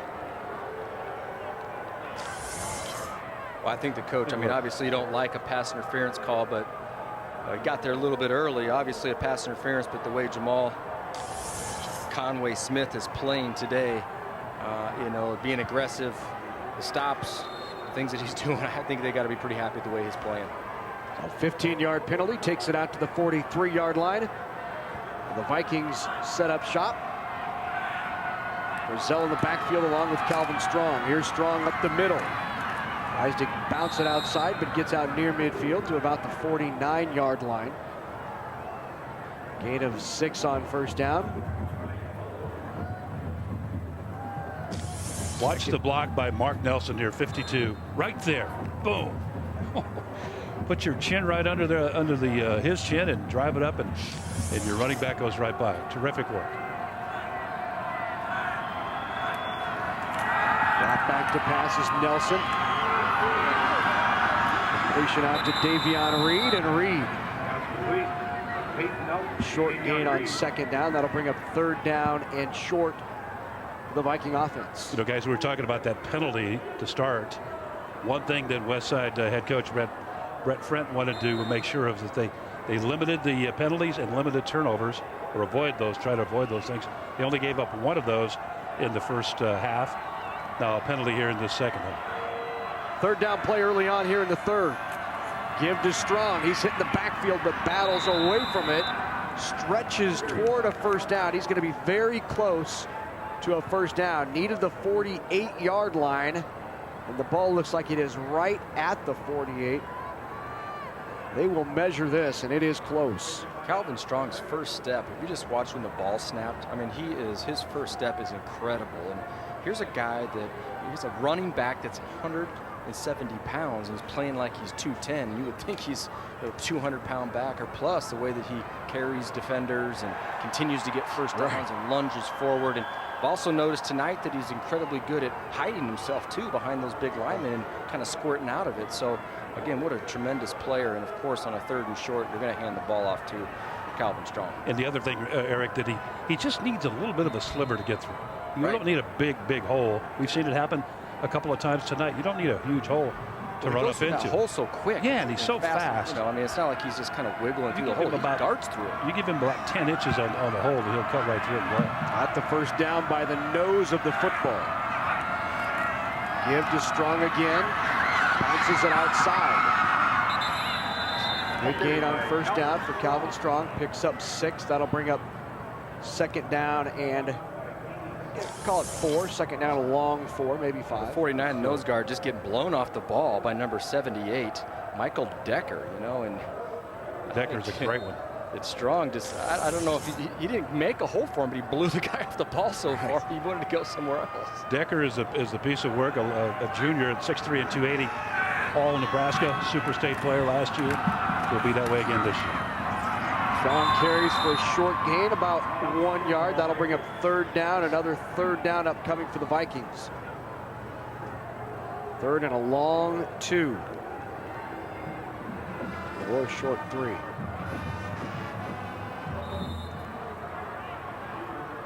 Signature play for North has obviously been that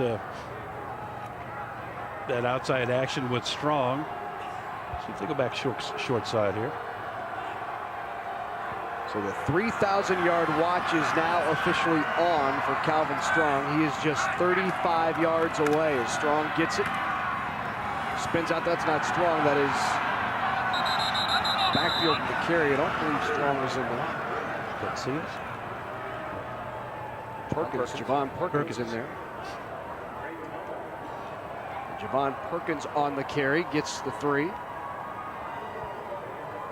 There's a fine line on how much you can really run a guy until you get him so tired that he's just not helping your offense at all. So getting these breaks for him is just instrumental in getting the recovery and having him come back and be 100%. But Perkins still in there in the backfield. They'll fake the give. Nelson goes up top. Finds his intended receiver. Tristan Frizzell with the catch. Short gain for Frizzell. Pickup of 2. Good play action right here. Quick play that will happen quick. You try to get that ball out as fast as you can to give that receiver time to get upfield, move upfield, and maybe make something happen. The Westside team shut it down pretty quickly. There was a picture of Cody Kramer making the nice stop and the one-man tackle and not letting him get outside and make a big play. Give to Perkins again. Perkins up the middle for another short gain. That'll bring up 3rd down. And the Vikings, third down now of this drive for Omaha North. Perkins trying to get up inside there. Pretty good up front blocking, but just a little late getting to the hole. Took a look for a second over there, and Calvin Strong is okay, appears to be okay, standing over there by the coaches. So Brady Novak just coming off the edge there and making a nice stop. Had some great blocks up front, but we leave one guy unblocked. It's Brady Novak. He's had a great night so far, tackling people. 3rd down and 6. The toss sweep back to Perkins, puts his head down, gets in behind those big offensive linemen. Short gain of about 2, maybe 3 yards. That'll bring up 4th down and 3 for the Vikings. And here comes Mr. Strong. And it looks like the Vikings will go for it here on 4th down. I would think so. Ball at the 29, down by 4. Early on here in this 3rd quarter of play, inside 7.5 to go in the 3rd. 4th down and 3. And I agree with this call. I think this is what you should do. 4th down, 3 yards to go. You've got best back in the state, about to bust all the records. Give him the rock. Crossing pattern right into the back of Brady Novak, who got his hand up, but the flag comes in. A flag comes in from the back judge, and we'll see what the call is. Trying to get the ball to check that. Oh, let's wait for the call here. A hold called on the Warriors, and that will be a 1st down on 4th down and 3. Huge play, Brady Nelson. The ball actually hit him in the left arm, the left elbow. On the defense, 10-yard penalty, but results in a 1st down. This takes precedence, obviously, and automatic 1st down. Watch it right here. See, I hit him just right above the left elbow. And pretty good defensive play. But I don't know that I would do this. You know, I just don't know going up for throwing a pass right there when you got Calvin Strong in the backfield. And he's been picking up 7 yards, averaging 7 yards a carry. Back to Strong now, the toss outside. Ducks it up underneath. Another short gain for Strong, 2nd down and 8 inside the 20-yard line. Eric, do you think the fact that he was over there on the sidelines for 3 or 4 plays kind of tells us that here he is again, trying to get to the outside, but good swarming defense, going to limit the advance. But he was over there for about 3 or 4 plays. Think he's maybe a little bit gassed right now or not? You know, he could be. I mean, it's one of those things, like I said, he's got 25 carries already, and we're just midway through the 3rd quarter. Kicks that one outside. Strong with the 1st down. Flag comes in, and we'll see what the call is as Strong takes it down to the 5-yard line. A carry of 12 yards. Where that flag's thrown, usually it's a holding call. Holding on the offense. That'll back him up. Boy, this is the signature play of Calvin Strong. Has been, and it is again tonight. Makes people miss. Holding on the offense. 10-yard penalty from the spot of the foul. Repeat 2nd down. Looks like it was out there and tried to set that edge for Strong to bounce it outside is where that hold was called. Yeah, it was 76, yes. Neil Sellers just on the outside. You can see he had his arm wrapped around number 49 there, and if you got him wrapped, they're going to call it. 2nd down and 15. You have to keep your arms inside.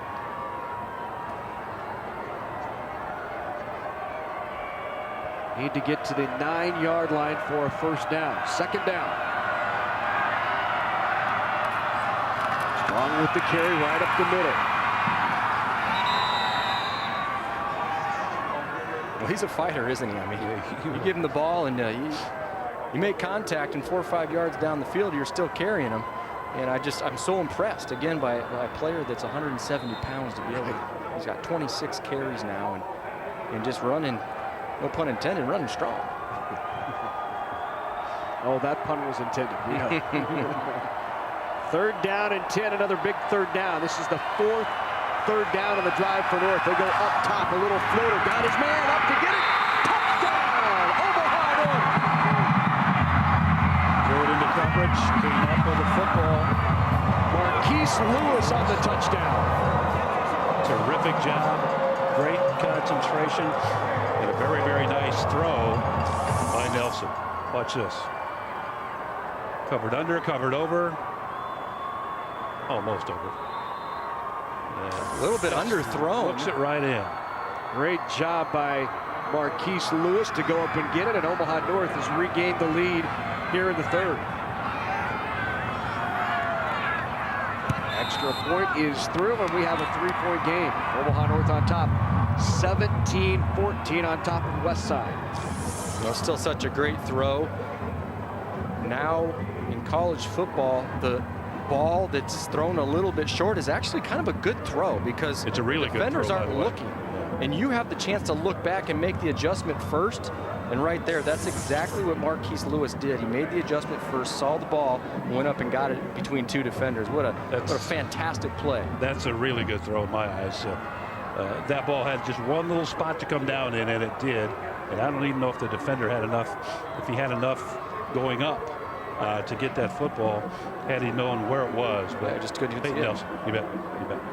Well, Ed, you might want to get out your smartphone because NET has a new mobile app that's available on Android and Apple devices. So if you haven't downloaded it yet, you might want to jump out to the website and grab it. You can watch live streaming of the NSAA High School Championship. So as you broadcast the game, Ed, you can actually watch it on your iPhone or your mobile phone. You can also watch Big Red Wrap Up. I know you're a fan of that show.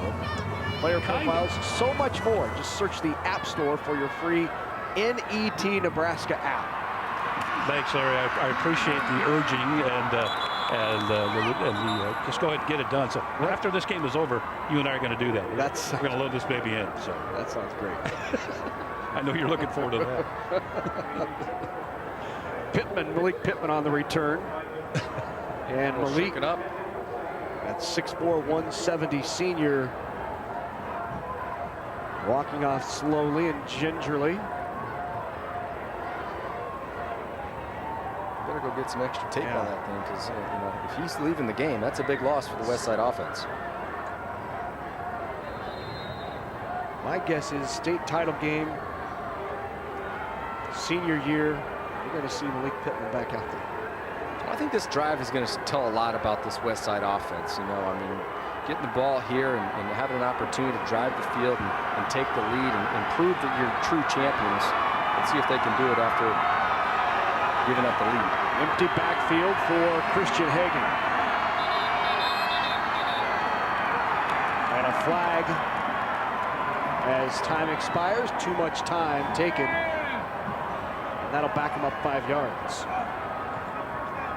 Second penalty of the half. Delay game, offense, 5-yard penalty, remains first down. A little bit of confusion out there on where guys should line up. Talked a lot about the stars on the north side, but this young man right there, Christian Hagan, has had quite a game. 12 of 15, 137 yards and a touchdown. Dumps this off out into the flat, got some room. Good cutback, Conway Smith. Great catch and run by Conway Smith, who has shattered the career reception mark at Westside. Westside has been making good yardage on the short pass play, as we've talked about all game, but your object is to do this. Get the short pass play out there and get going with it, and that's what happens here. A very nice game. Get him out into the open field and see if he can head it even further upfield, but well done, well executed, and puts his team, 35-yard line, as you said, close to it. Well, we're getting in that formation that they had a delay of game in now. Cubby-type three-man cluster down here at the bottom. 8 catches, 75 yards for Conway Smith, and now he'll carry it, cut that up inside. Bounces off a big lineman and spins down to the ground. As I'm not sure that Jalen Onefeather realized he made the play, but he did. That's good if you can do that. That's right. It's a great bounced right into one. Bounced right into play. And Jason Martin also involved in that play also. But what do we have here? Another flag? Flag behind the play. Illegal shift on the offense. 5-yard penalty from the previous spot. Repeat second down. Well, they certainly are having trouble with that formation. We're going back to the one-man set here. This is what they've had success with in the first half. No reason to go away from it. 2nd down and 6 from the 28. Give up the middle to Yates. Yates churns away out near the 35. That should be good for a Westside 1st down. Well, that was a determined run right there by Lane Yates, and he knew where that 1st down marker was and just got the ball right past it and kept his legs moving, driving, make sure to get that 1st down and keep this drive going. Omaha North just drove to take the lead. Westside trying to return the favor. On the scramble, rolling to his right is Hagan. Across his body, finds the receiver. Good patience and finding the open man for a gain of about 7 on the catch by Malik Pittman. There he is back in the game.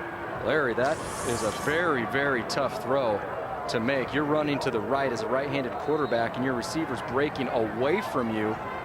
And he put the ball right on the money, and that's a difficult throw. It wasn't like he was throwing it away from him. He was throwing across his body. Yates again on the carry. Enough for a 1st down. Out past the 45 to the 49, near midfield. Warriors have a drive put together here. You see him going a little bit tempo now. That reminds me a lot of that first drive there. Yates again, kicks it outside. Rolls forward for a gain of 2. 2nd down and 8 on the carry by Lane Yates. Let's go down to the field to Sean Callahan. And you guys are talking about this no-huddle offense of Westside. It was something they kind of experimented with last year, but this season they went full throttle with the installation of the no-huddle, and they've really thrived running this system, and it's really been one of the keys to their success. And we started to see a lot of teams. We saw in our earlier game today, Donovan Trumbull also running the no-huddle spread offense. I think it's something that you're starting to see make its way around the state of Nebraska in high school football. It all eventually trickles down, doesn't it? 2nd down and 8. Up top goes Hagan. And Malik Pittman was there, couldn't hang on. Yeah, and he put the ball a little bit behind him, and Malik had a tough time making that adjustment. You see right here, he threw the football. Could have been out in front of him, but maybe if you would have thrown it more right on him, would have given him a better chance because the defender was a little bit high, and if you would have thrown it more up the field, he could have broken it up. Important 3rd down here. 3rd down and 8. Hagan backs off, looks to the sideline, gets the play call. 3 minutes to go here in the 3rd quarter. Hagan looks deep, going deep. Ball underthrown, batted away. And Malik really became the defensive player there as Pittman had to swat it away from Marquise Lewis, who already has 1 interception tonight. Lewis instrumental in that last play, and now this one coming up. He's thinking interception right here, no doubt. But that's a great job where, as you said, Larry, receiver becomes corner or defender. That's where Christian, you got to do it. Looks again like he knew he was going to take a hit and was trying to shield himself really before he let the ball go. And that's one of those plays where you just have to stand in there knowing you're going to take a hit and get that ball out there. Driving low punt, kicked it away from Javon Perkins, away from Marquise Lewis, and out of bounds. It goes out right at the 20-yard line, and that's where the Vikings will take over. Hey, log on to Facebook.com/NET Sports. You can become a fan, leave questions, find out what's going on behind the scenes at NET Sports. Be sure while you're there to like our Facebook page. And conversation going on Facebook now. Canada, I'm watching the C1 Championship from Tokyo, Japan. Let's go Haymakers. And then another comment on our Facebook page. Enjoy your coverage of the Football State Championships. That's from Dan Schiffelbein. Thank you, Dan. Thanks to Aaron Evertson, who is watching from Tokyo, Japan. It's quite a ways away. Yeah. That's quite a ways away. Well, yesterday we had someone from Sweden. Some fans right there. Oh, right. Right. Denmark. Sorry, not Sweden. Denmark. Someone yesterday was in Denmark who actually played here at Memorial Stadium last year. They were a foreign exchange student back in Denmark watching their old team play. We had Okinawa, Japan, now Tokyo. Watching it all over the globe on NET Sports. We are a worldwide network. Don't you want to be a part of that? That sounds like a lot of fun to me. Become a sports partner. That's how you become. Absolutely. Right there. Absolutely. Sports Partners Club. Join up, join us. A lot of great events. Absolutely. Oh, and without our sports partners, we wouldn't be able to bring you stuff. Absolutely. 2nd down and 7 now. The clock ticks away near 2 minutes. Omaha North back on the field. Ball at the 22-yard line, make it 23-yard line. Give to Strong again. Puts his head down, spins away from the middle of the pile, but drugged down in that philosophy of Coach Brett Freund, who said we just want to make him bounce it outside, have the safeties clean it up. It's working right now. Well, Andy Fitzmaurice and Matt Conley both clean it up to the outside after it's all jammed up in here inside. There you see Fitzmaurice and Conley together on that hit. Ryan Golden really making that play bounce to the outside. I saw him come inside number 87, and those showed his face. And like you say, Eric, those are guys that never get a stat, but they really end up making a play. Absolutely. 3rd down and 6. Omaha North goes up top. Crossing pattern. Picked off. Intercepted by Conway Smith. What a big play here late in this 3rd quarter. He is all over the field tonight. I mean, talk about MVP on the defense right now. I mean, he just steps right in front of that ball. Jump that route. Oh, that ball's very close. That ball's out. Let's see that one more time. Is it out? I think so. That's tough to pick up, though. It looked like it was out, but it didn't touch the ground. It was out between his legs somehow. I'd like to see it again. That's what I'd like to see, but we don't have that luxury. Play. Give up the middle. Pounds into the pile. Lane Yates with the carry. Here's one more look at it. Yeah, the ball hits the ground. Yeah, you're right. I think it did hit the ground. Well, they picked up one here. I wasn't so sure. That's a better angle right there. Oh, yeah. Good job, Adrian. You know, I think it's that old blind hog when finds corn by morning. I'm going to say inconclusive evidence not enough to overturn the call. Got that turnover earlier in the first half. They weren't able to. Just a minute. Let me take my strap shirt off.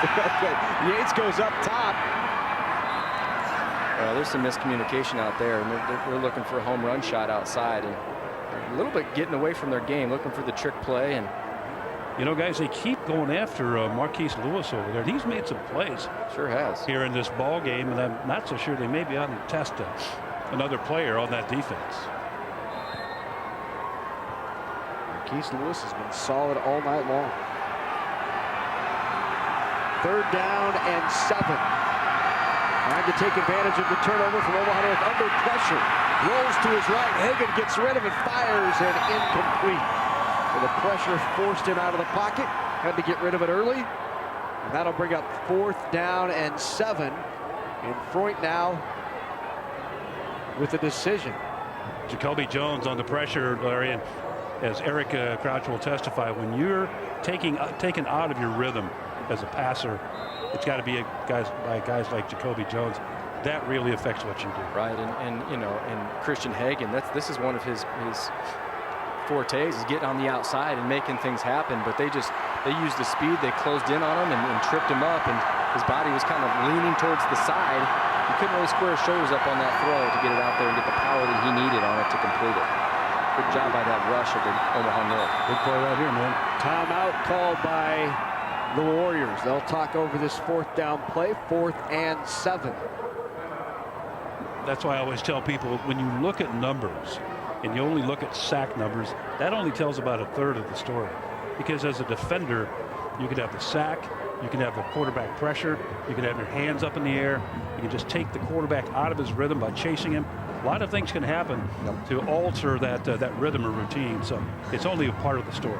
Well, that last play, obviously the Omaha North defensive line got a nice jump on the ball, and they were in the backfield just about as fast as the ball got back to Hagan, and you know, right away he saw it coming and caught the ball and tried to get to the outside, but again, the speed of Omaha North and their defensive line, their backers coming up and pretty well covered on the outside.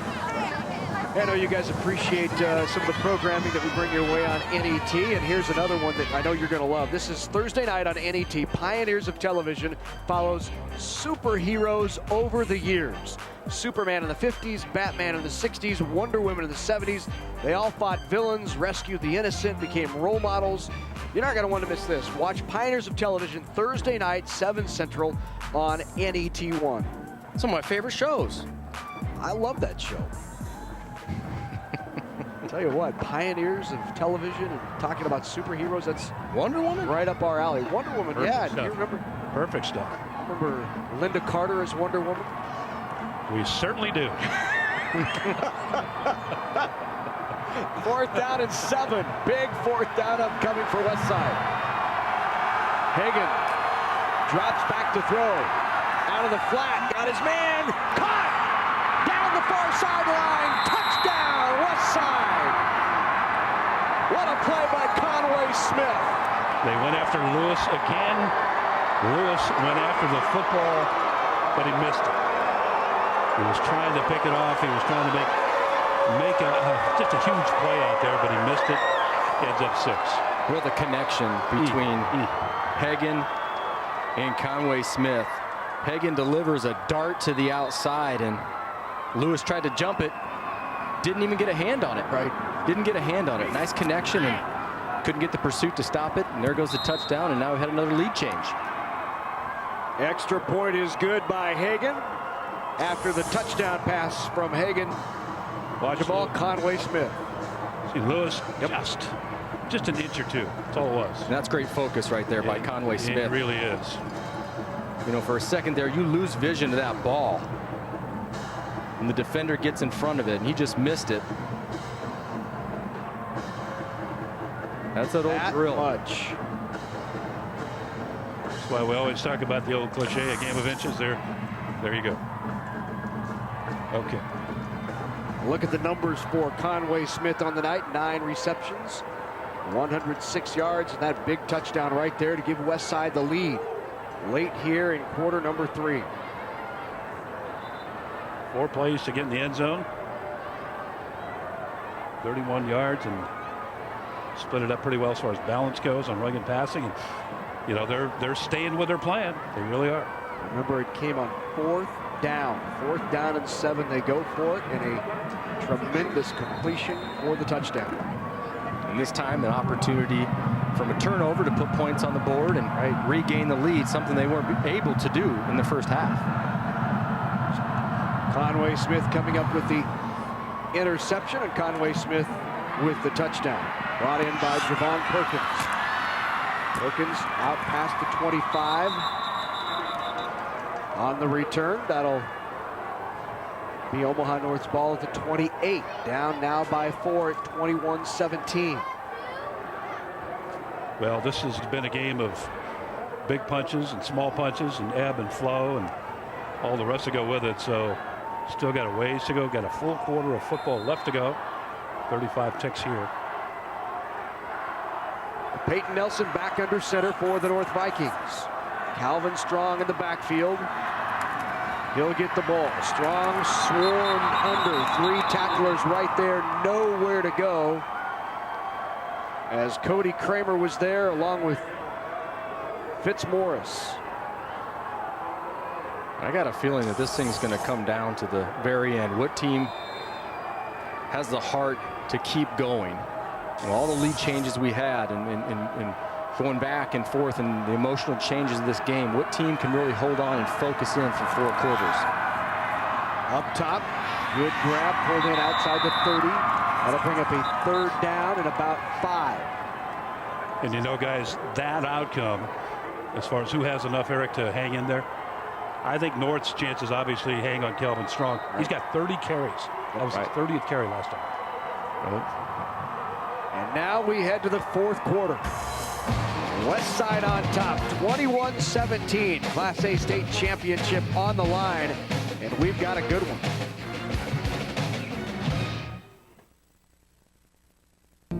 It's everything. Having someone to watch your back, to make things better, safer.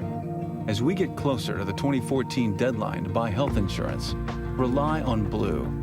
We'll help you navigate the new healthcare law and make smart choices for you and your family. Call or visit us at the Blue Store at nebraskablue.com. It's time. Find what you need. We've got your back. Blue Cross and Blue Shield of Nebraska. Participating in Nebraska high school activities has taught me about teamwork. I've learned how to lead among my peers. At my high school, I have set goals and I work hard to accomplish them. I like to run on my cross country team. It makes me feel good about myself. Thank you, Nebraska, for your support of the Nebraska School Activities Association.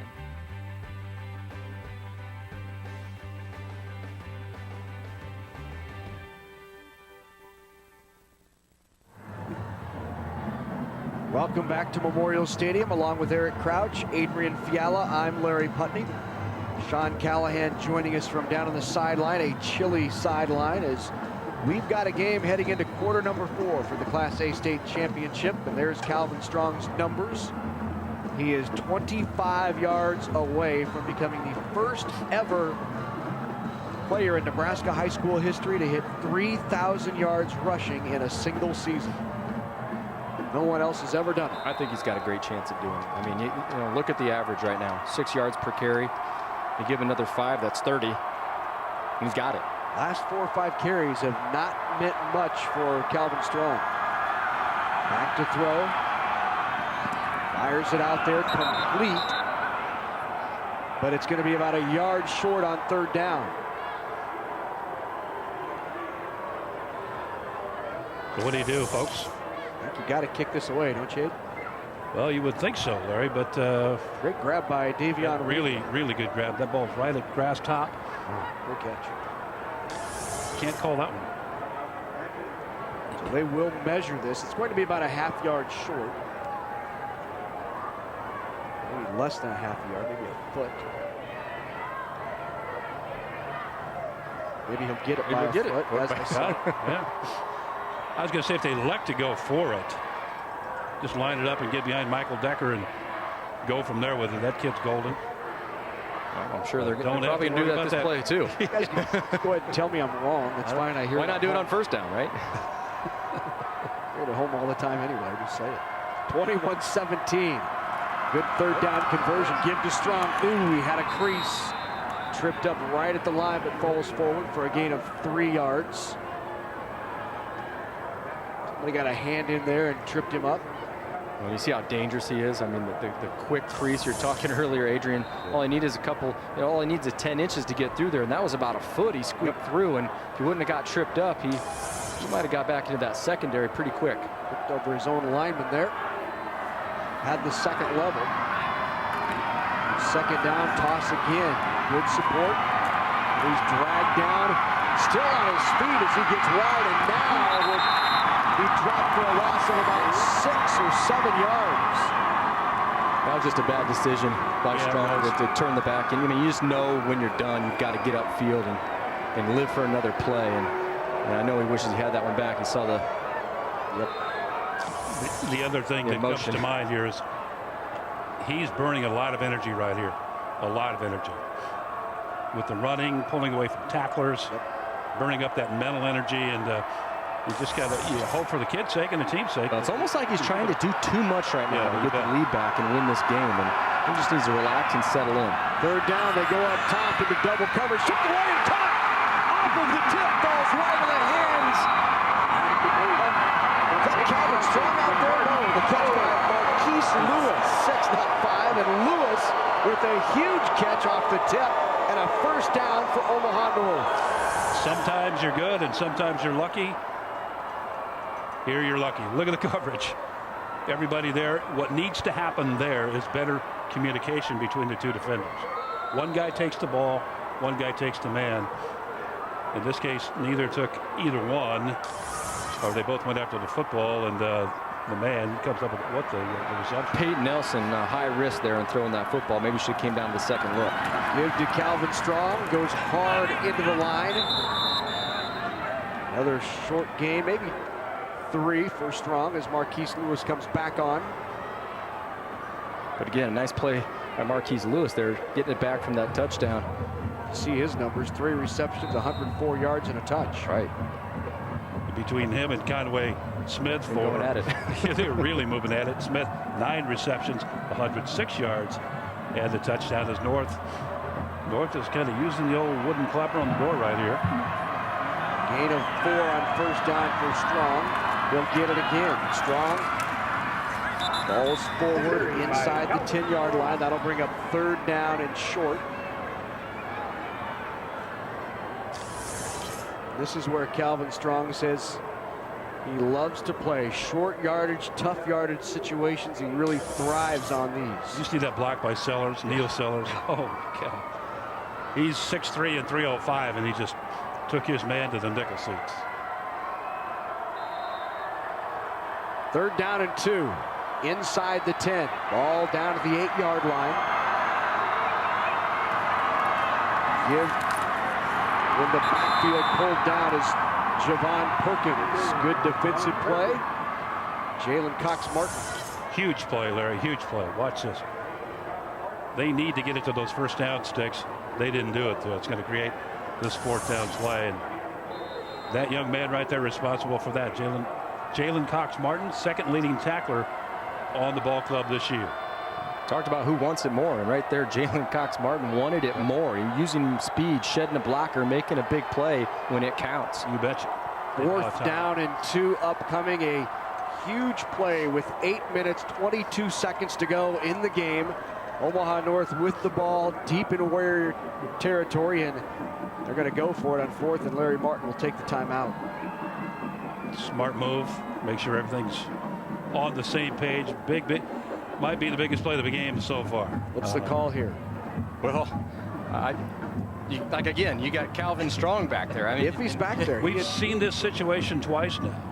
One was a 4th and 7, and they went to the pass, and I think they got the the play they got the interference on. At any rate, it's 4th and 3, 4th and 2. Calvin Strong has been bouncing the ball out to the left. There's Calvin Strong. He's taking a breather, so he will not be in there for this 4th and 2 play. Well, that alters the landscape a little bit. So interesting call upcoming for head coach Larry Martin. Well, we'd love to hear what you think and hear from you. You can send us an email. Let us know about our coverage of the NSAA High School Football and Volleyball Championships. We value your statewide sports network. We'd love to hear your thoughts. Send us an email at sports@netnebraska.org. Here we go, 4th down and 2. Big play upcoming. Perkins in the backfield. The toss to Perkins. He cuts it inside, slips a tackle, falls forward, and that's enough for a 1st down inside the 5-yard line. What a carry, and a big one by Javon Perkins. And huge blocks on that right side of the line, and also Tristan Fazell making a block right there. Incredible play. Watch it here. There's Fazell, number 4. Yep. If he doesn't get that block, that play's over. Plays over. Terrific block by the senior, 5'11", 220. So now 1st down and goal from the 4. Nelson under center. Strong back into the game. Cuts it inside. He'll pull toward the end zone. Comes up just short. Down at about the half-yard line. It'll be 2nd down, goal to go from inside the 1. When in doubt, go to the left. Go over Sellers, go over Decker. And good hit right there. But, man, that kid just keeps moving straight up. Again, Jalen Cox-Martin on his back, dragging him. Strong dragging Martin for 4 yards. Strong back in there. The keep by the quarterback, Nelson. He dives over and in for the touchdown.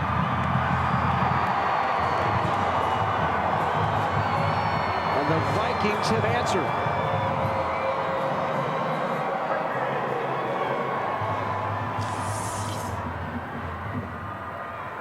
Big road graders up front trying to just make a slight crease, slight move. Quentin King, the center, good block up front there.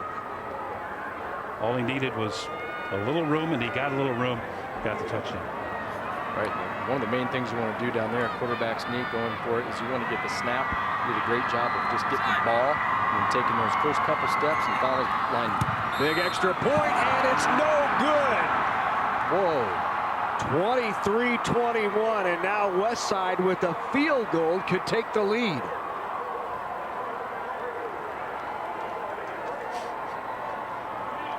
And if it comes to that, there's the wind at their back as well. Well, time now to answer our Class A trivia question. We ask you which Omaha Westside and Husker alum became a 1969 Pro Bowler.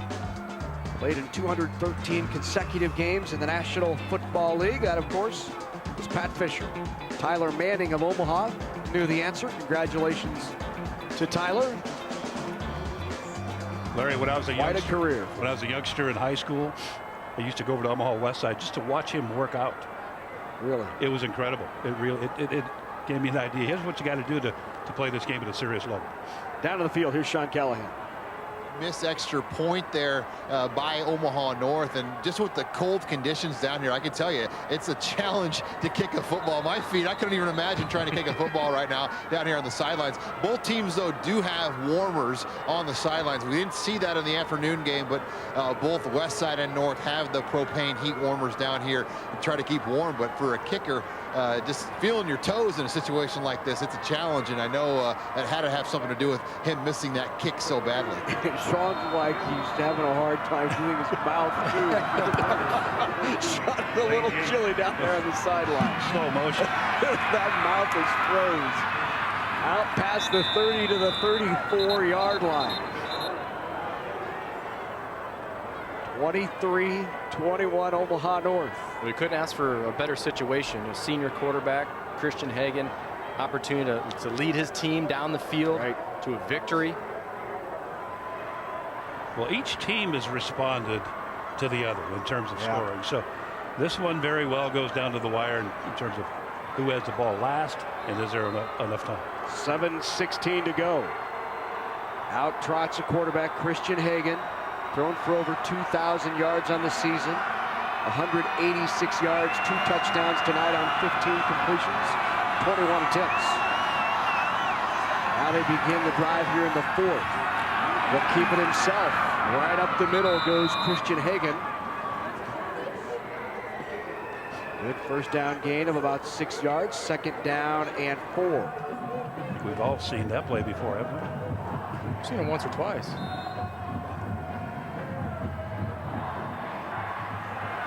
Hagan has broken the Westside High School single-season passing record.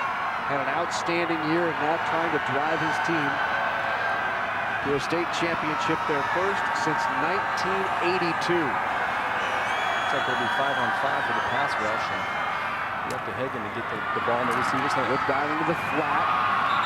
Driving forward was Fitzmaurice. Out to the 44-yard line. That's good for a first down for Fitzmaurice. Quick pass with that quick drop, 2-step drop, throw it out there. As we talked about earlier, get the ball out there and just see what is going to happen. He may get 2 yards, he may get 20, he may go all the way.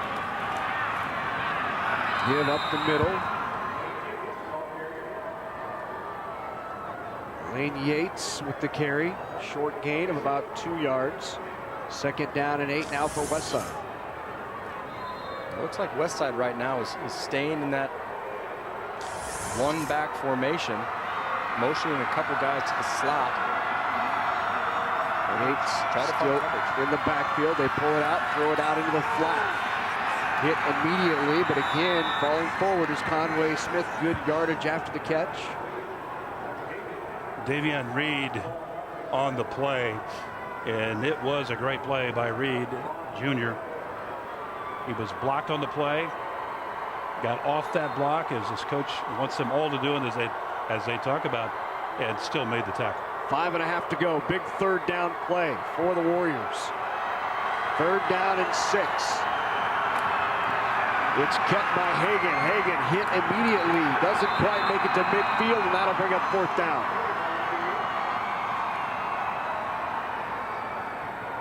Now the question is, absolutely 5-10, do you go for it?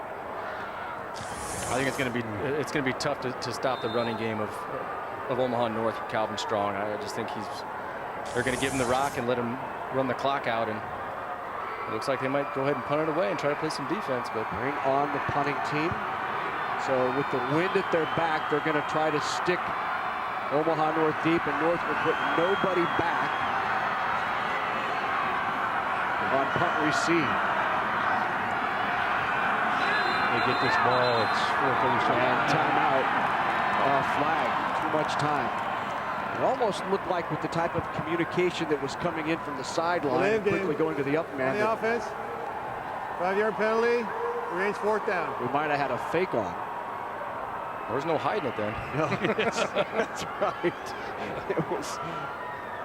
Well, North is going to get this football and get rolling with their offense probably with about 4 minutes and 10 seconds, right around there maybe. And then it's simply just a matter, can they get a couple of first downs? If they can do that, they got it. But we'll see how it all unfolds. Here we go. A punt away from Christian Hagan. Hits it about the 28. Takes a left turn out of bounds at the 25, and that's where Omaha North will set up shop. They've got a 2-point lead. And that man wants to carry the mail right now. Wants to play keep away with the last 4:30 of the game, and if he does that and is successful, he will likely also be successful in reaching 3,000 yards. He has 190 on the evening. Needed 206. Give to Strong, up the middle. Good stop right at the line of scrimmage after a gain of 1. Ryan Golden collapsing from that defensive end spot with the tackle.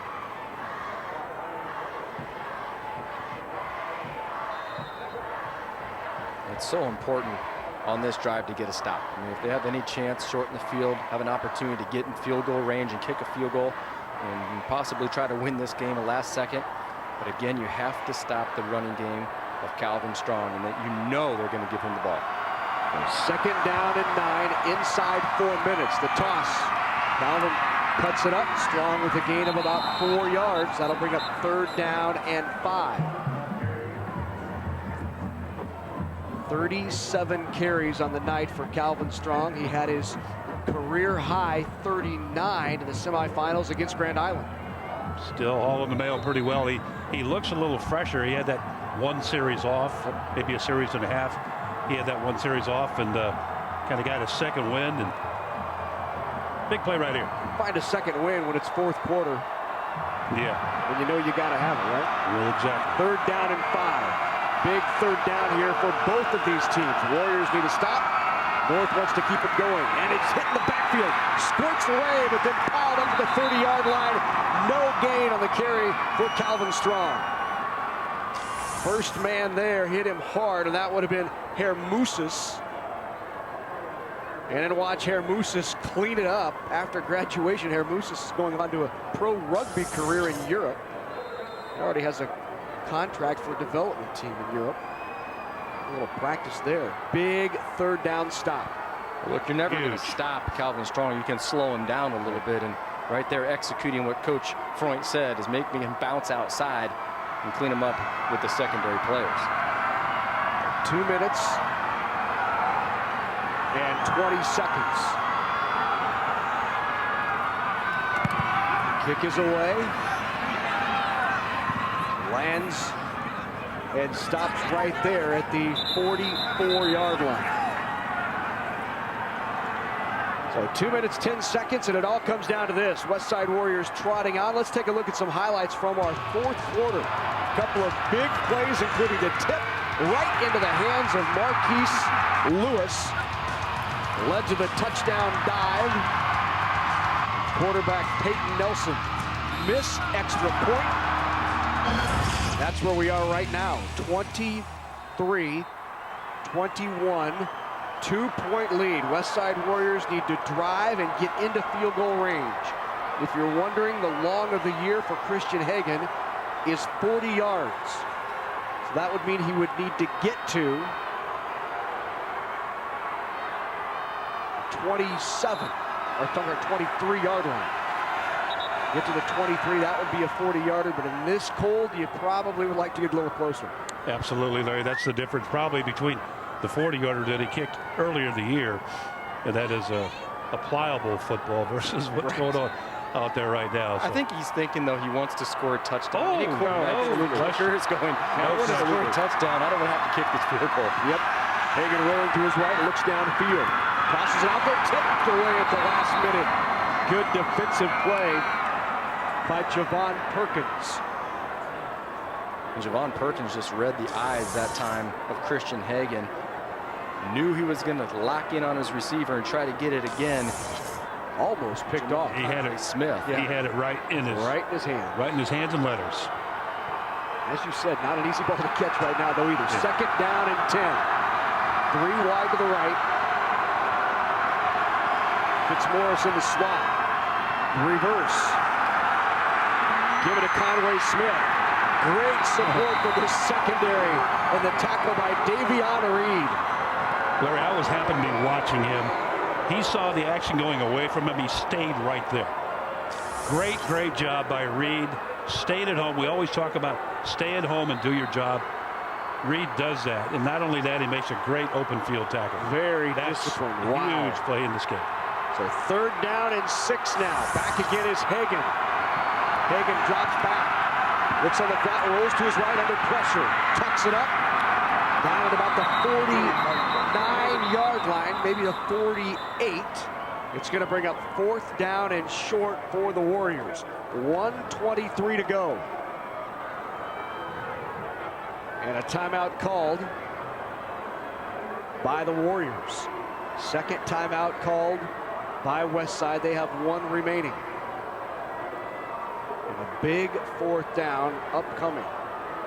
This is going to come down to Hagan making a great read, because you know that they're going to have to try to throw the football. The running game's really been non-existent here in the second half. And they're going to rely on him to make this throw and team up with his receivers and make a timing throw. One of the things that has happened here tonight, Lane Yates, their all-Nebraska running back, he has 12 carries for 35 yards. He has been pretty silent all evening, though. Is this the moment right here with 4th and 3 where Lane Yates finally steps up and makes a play? A real quick reminder, Big Red wrap-up tomorrow night due to the NSAA championships. Be sure to join us. We'll recap the Penn State game, talk to Mike Babcock, and preview the Iowa game upcoming. Special time tomorrow night on NET. Big play. 4th down and 3 upcoming. So Christian Hagan has gotten the play. North Viking defense needs the stop here. Westside to keep the season alive must convert here on 4th down and 3. They're in that triple set formation. We've seen Yates take the football out of this formation 2 or 3 times here tonight. Let's see if it happens again here. Ready to go here. 1:23 to go. In motion out of the backfield. Hagan rolls to his right. Looks, got a man in the flat. Incomplete. Omaha North is held.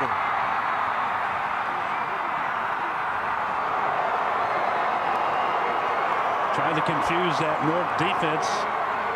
The Westside offense again lined up with that triple set formation and then shifted, as you saw.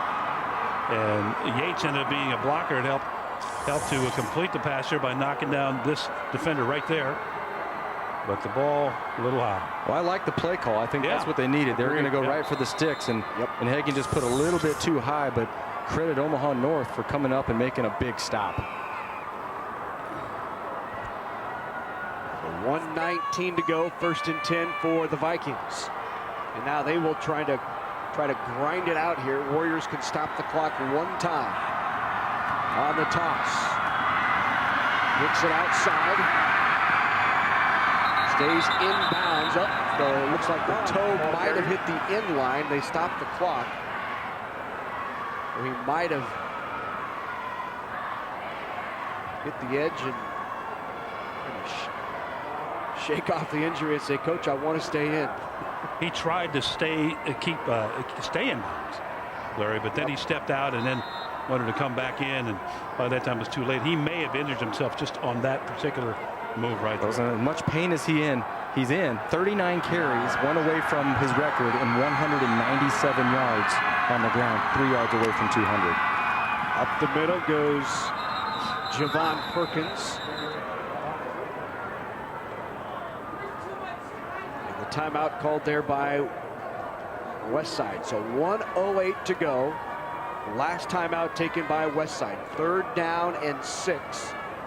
And a must stop upcoming here for Westside.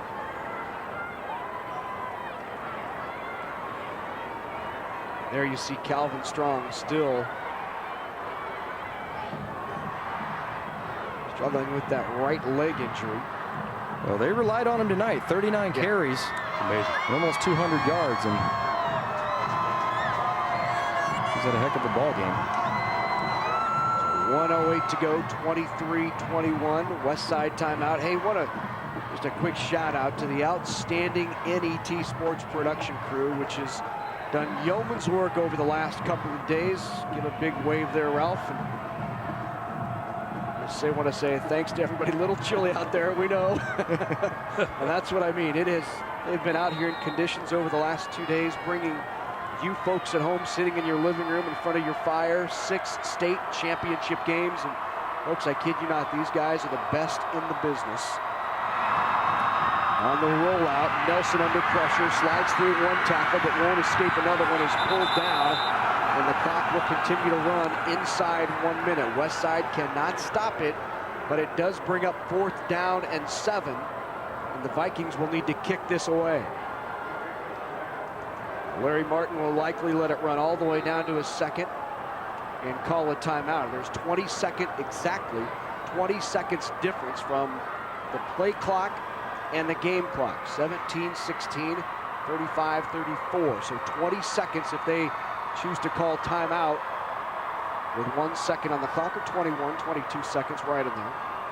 And what you're hoping will happen here is that their kicker, Simon Lawson, was their kicker earlier, punted earlier. Cole Bixler has also been their punter, but need a directional kick just to get it somewhere in between the hash and that 10-yard line right around there, and just hopefully kill it in that area. But we will see. Those are ideals, but sometimes those ideals don't come out the way you want them. But what a game it's been. It's been like a heavyweight fight, back and forth. Big punches, big plays. Maybe a quick note, it looks like Calvin Strong will finish his night with 197 yards, which unofficially would put him at 2,991 yards on the season. Still the best ever single season by any player, any class rushing in the state of Nebraska. It's been a terrific weekend of state high school championships right here on NET. Let's show you what's gone on as you see the emotion getting to Strong there. Exeter Milligan a winner. Falls City Sacred Heart, Omaha Scott Catholic winning the title. Cozad, Donovan Trumbull in C2, and this not done yet. They need to execute here on the punt. Back to punt it away is Cole Bixler.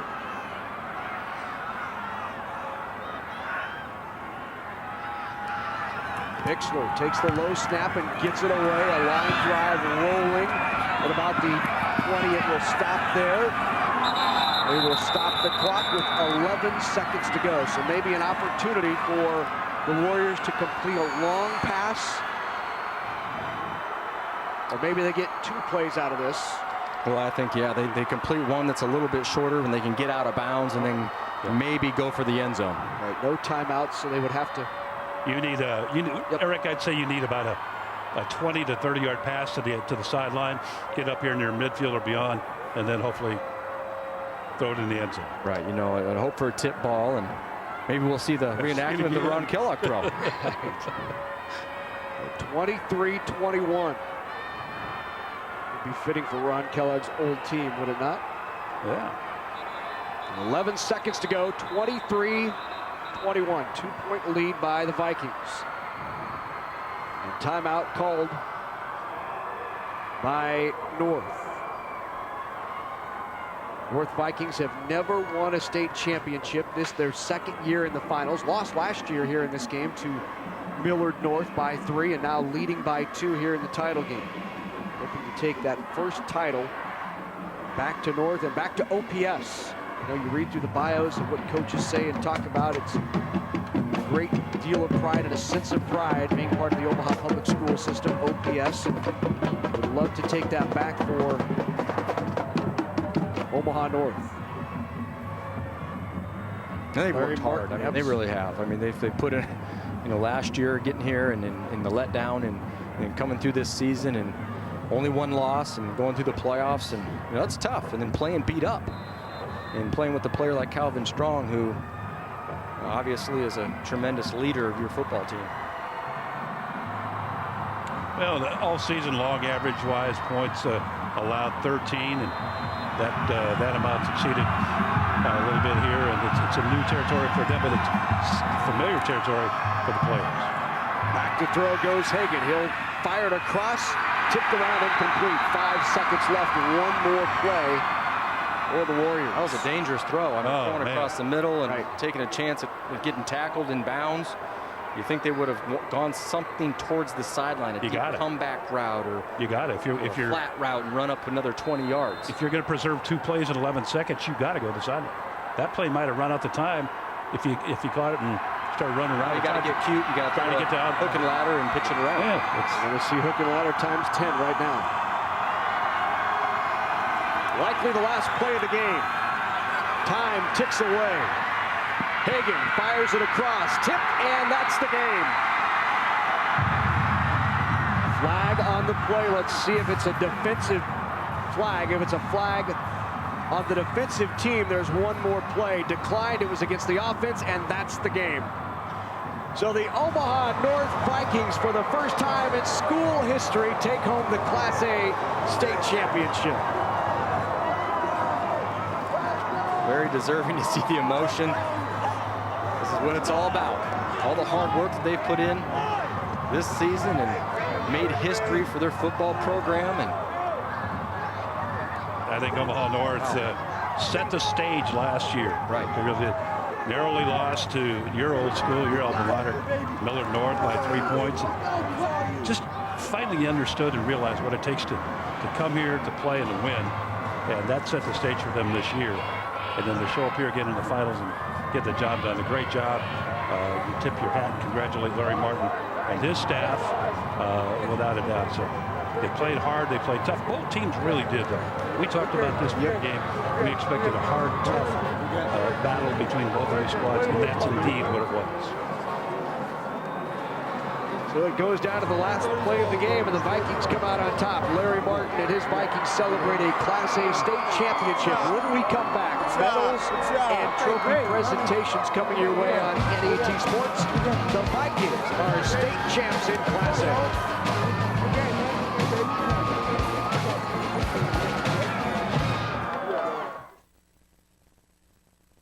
Whether it's spring planting, fall harvesting, or just a drive across the state, soy biodiesel helps a diesel-powered engine operate in a demanding job. Soybean oil from Nebraska soybeans makes biodiesel a renewable fuel that's also environmentally responsible. The soybean checkoff plays a major role in supporting the use and availability of biodiesel. The Nebraska Soybean Board, growing opportunity from the ground up. When you've been around for more than a century, you understand the power of generations, the value of nurturing and developing those who will carry on the legacy of agriculture and food production. That's why the Aurora Cooperative helps young people gain the experience, expertise, and wisdom to feed the world, be good stewards, become responsible community leaders, and continue setting the example for the generations that follow. The Aurora Cooperative, growing opportunities. Over the years, the Nebraska Chiropractic Physicians Association has supported many Nebraska athletes by helping them excel physically. But the mental game is just as important. That's why we're pleased to sponsor the NSAA Academic All-State Award Program, recognizing students and athletes who shine in the classroom and as leaders. We're proud to team up with these exceptional individuals. Together we can continue to make Nebraska a great place to live, learn, and play.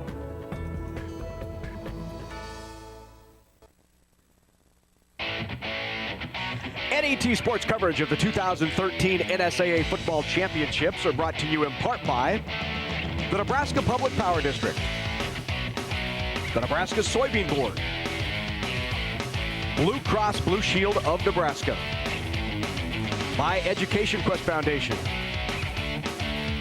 and by the Aurora Cooperative.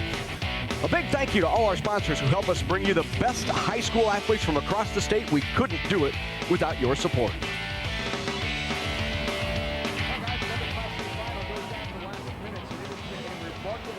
Class A finals of fantastic games.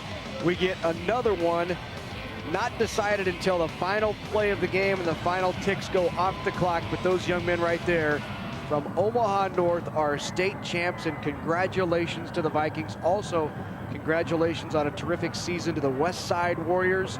They finished runner-up, but now for medal and trophy presentations for the Warriors. Let's go to our public address announcer. Here's Doc Weininger. The Nebraska School Activities Association is honored to have medals and trophies for both of these outstanding teams. The award presentations will be made by NSAA Board of Directors, Dr. Jerry Bartee from Omaha Public Schools, Dr. Bob Resnicek from Boys Town, U.S. Bank Representative Dexter Schroet, and NSAA Executive Director Rhonda Blanford-Green. Here are the awards for Class A runner-up, Omaha Westside High School. Well, head coach Brett Freint and your assistants, please present the silver medals to the members of your team. Players, as your name is called, please come forward to receive your medal. Number 1, Andrew Combs. Number 2, Jeff Thompson. Number 3, Luke Biggs. Number 4, Sam Maya. Number 5, John Newbaum. Number 6, Jalen Cox Martin. Number 7, Christian Hagan. Number 8, Aaron Bowen. Number 9, AJ Nolan. Number 10, DeMarcus Scott. Number 11, Tom Stegman. Number 12, Michael Thompson. Number 13, Lane Yates. Number 14, Keenan Scott.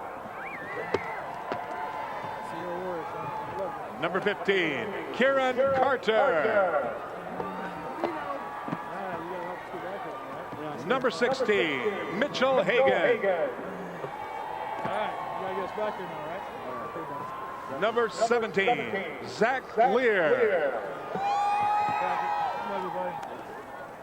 Number 18, Xavier Ford. Number 19, Austin Bolton. Number 20, Malik Pittman. Number 22, Mitch Schenkelberg. Number 23, Kenny McDowell. Number 24, Cody Kramer. Number 25, Jamal Conway Smith. I did not want that to go. I did not want it to happen like that. Number 28, Drew Fitzmaurice. Number 29, AJ Meeks. Number 30, Jacob Schweigert. Number 32, Lucas Mays. Number 33, Logan Duree. Number 34, Keegan Cole. Number 35, Michael LaFournaise.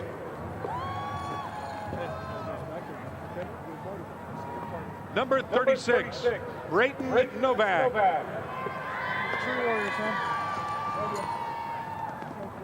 Number 40, Braxton Anderson. Number 41, Graham Cahill. Number 42, Jack Conley. Number 43, Ken Otow. Number 45, Spencer Jordan. Number 48, Matt Conley. Number 49, Honko Hermuses. Number 50, Jacob Kent. Number 51, Henry Dobson. Number 52, Jared Matheson.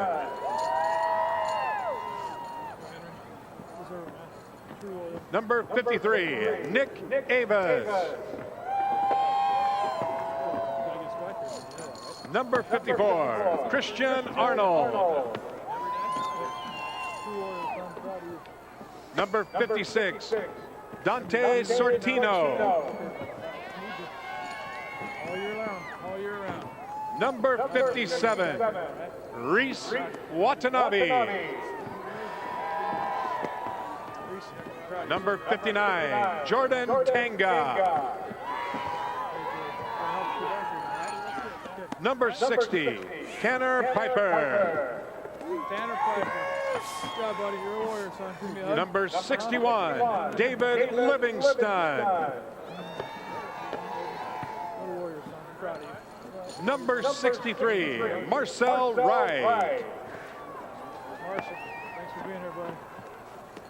Number 64, Tom Young. Number 65, Luis Torres. Number 68, Alex Zimmerman.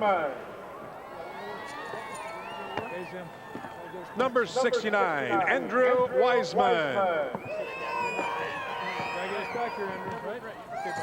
Number 70, Caleb Nesbitt. Number 71, Connor Flaherty. Number 74, Taylor Hedrick.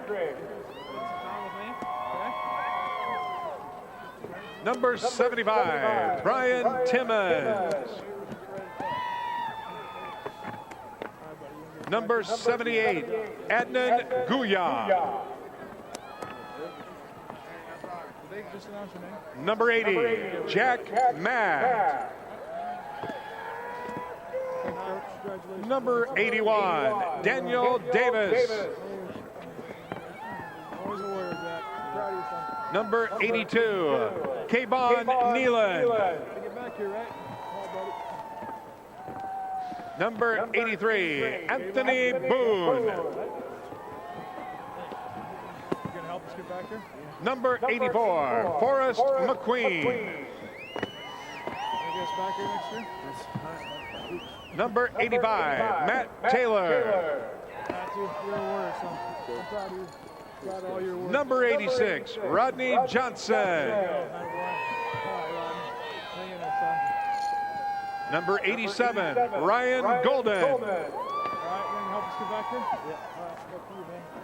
Number 88, Alex Lindquist.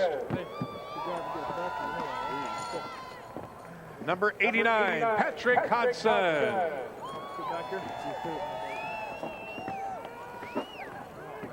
And now, here is the 2013 Class A runner-up trophy.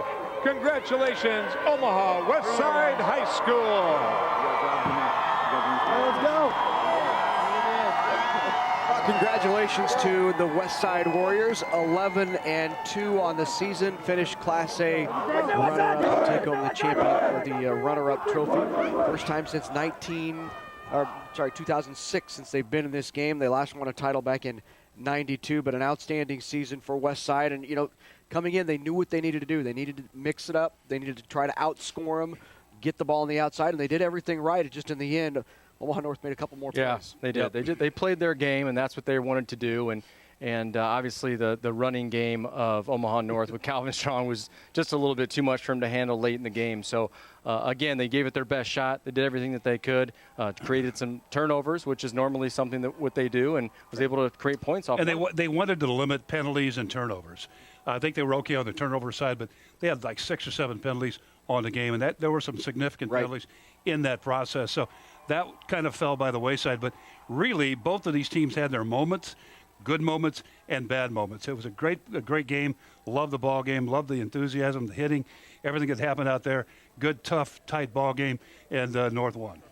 And now for the trophy and medal presentation for the state champs from Class A, first time state title holders, Omaha North Vikings. Let's go back to Doc Weininger. And now to the champions from Omaha North High School.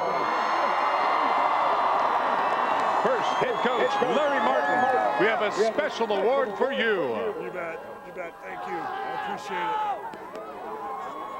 Now, Coach, would you and your assistants please present the gold medals to the members of your championship team. Players, as your name is called, please come forward to receive your medal. I'm going to give you this one, too. Number 1, Andre Rogers.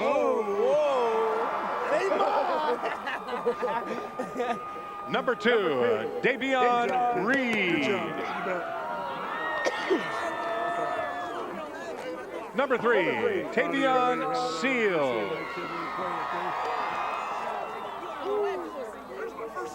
Number 4, Tristan Frizzell. Number 5, Calvin Strong. Number 6, Marquise Lewis. Good job, Priest. Good job. Way to make plays, kid.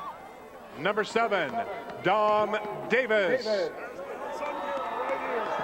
Toughest kid on the team. Number 8, Raymond Gibson.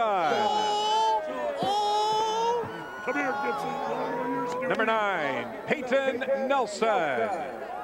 Come on, number 9. Smile, kid. Number 10, Jason Martin. My neighbor, what's up? Good job. Number 11, Jacoby Jones. Jacoby Jones, good job, kid. Good job. Number 12, Justin Jackson Williams. Good job, Justin. I'm proud of you, kid. Way to stick with it, okay? Number 13, James Morton. Good job, Morty. Good job, kid. You bet. Number 14, Grant Martin. Number 15, Terry Thomas. My prize recruit. We got him for a few more years. Number 17, Nick Polito. All right, kids. Way to bang in there, kid. Good job. Good job. Number 18, Dalton Wilmore. All right, I'm so proud of you, kid. What a great role. Number 20, J.J. Jones. There you go, kid. There you go. Number 21, Cameron Rivera. You know, I enjoy you, kid. Way to accept your role, okay? Number 22, Javon Perkins. Maybe the second best looking guy on the team. Number 23, Keontae Tolbert. All right, Keontae. You'll be a good little scout team player this year. Number 24, Tyrus Harris. Oh boy, Tyrus. You understand what you got to do in this summer, right? Huh? Number 25, Sheldon Gilkerson. All right, Sheldon. Good job. Way to be a good team member. Good job. Thank you, coach. Number 26, Benny Avery. Oh boy, Benny. All right, good job. Good job. Number 27, Shaquan Smith. I thought I was going to screw your name up. Number 28, Isaac Ward. There you go, Ward. Oh, watch out. Good job. Way to step in and play this year. Good job. Number 30, Rodney Huffman. Number 31, Tristan Taylor. Good job, kid. Way to be a good team member, okay? Number 32, Colin Weingartner. I got my Boswick finally a gold medal. Number 33, Simon Lassen.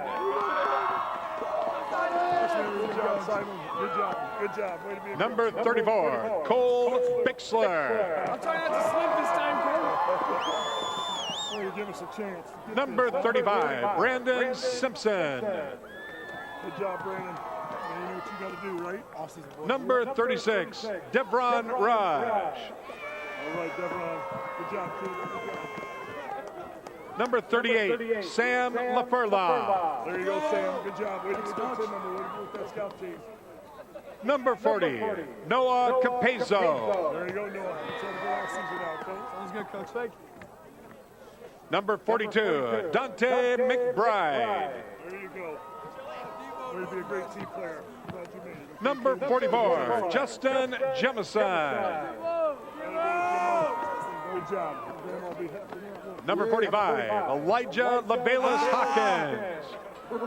Good job. Thanks, Coach. Good job. Good job. I'm proud of you, okay? Number 47, Devlin Whitcomb.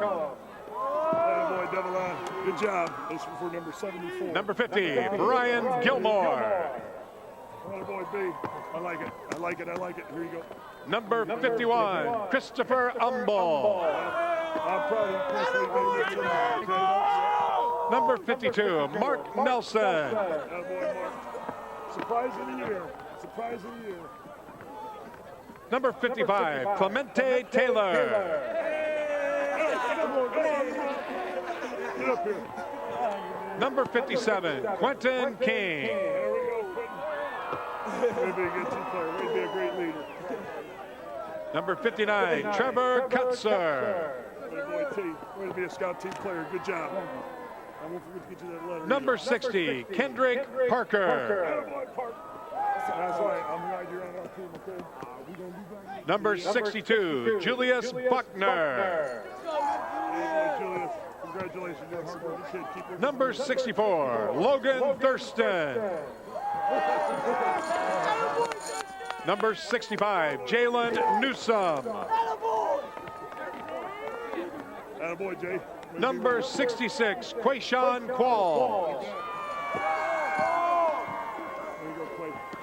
Number 70, Justin Edwards. Attaboy, way to battle. Good job, kid. Way to battle. Number 72, Samuel Brookins. I'm proud of Mr. Harvey. Be happy with you. Number 73, Adam Steinspring. Way to handle some adversity, okay? Way to handle it. Number 74, Jake Anderson. There we go, Jake. Good job. Good job, big fella. Number 75, Anthony Workman. Attaboy, Anthony. Good job. Number 76, Neil Sellers. Smile, Neil. I'm not putting it on you. Don't smile. Number 78, Michael Decker. It's a war. It's a war. Number 79, Jordan Johnson. Attaboy, Jordan. Great job this year. Way to play. Way to play. Number 83, Tyler Hamilton. You bet, team. Way to be a great team player this year. Good job. Number 85, Chris Crouch. Good job, Chris. Good job. Number 92, Jordan Strong. Number 98, Jalen Onefeather. Yeah, good job. Now, presenting the team champion game ball from Farmers Mutual Insurance, Regional Director of Agencies, Andy Kraus, to head coach Larry Martin. And now, for these outstanding athletes in their school, here is the 2013 Class A State Football Championship Trophy. Congratulations, Omaha North High School. As the trophy was being presented, Larry Martin got the douse of the ice bucket, and they got him good. I'd be freezing out. Wasn't already. And funny, Damon Benning disappeared momentarily when that ice bucket was being tossed around. There he is. He is soaked. There's a look at our broadcast partner. Congratulations to Damon Benning, who spent yesterday with us doing the state championship games. And Damon, part of the coaching staff on this Omaha North squad. Congratulations, Damon. Outstanding guy, and great to see you win a state championship along with your Omaha North guys. Well, hats off to Larry Martin. I mean, really, just a fantastic job, and you know how much goes into being a head coach of a football team. You are living for those guys. I mean, their life is dedicated to this program and to football, and you really don't have free time. You spend it at the school, you spend it with your kids, and this is one of those times, a special moment for him and his team, and they've done such a great job. Congratulations to Calvin Strong for really carrying this team with 39 carries. Well, Sean Callahan is down on the field with Larry Martin, who I believe has ice on his hat. It has frozen. Guys, I've got both running back Calvin Strong here and head coach Larry Martin. Coach, we've known each other for a long time, obviously, and I know when you talk about this, the way you've built this program to get it here tonight, how special has this moment been for you? Well, I just feel so much for the coaches. They put in so much time when I took the job here 14 years ago, and a lot of them have been here with me since we've done that.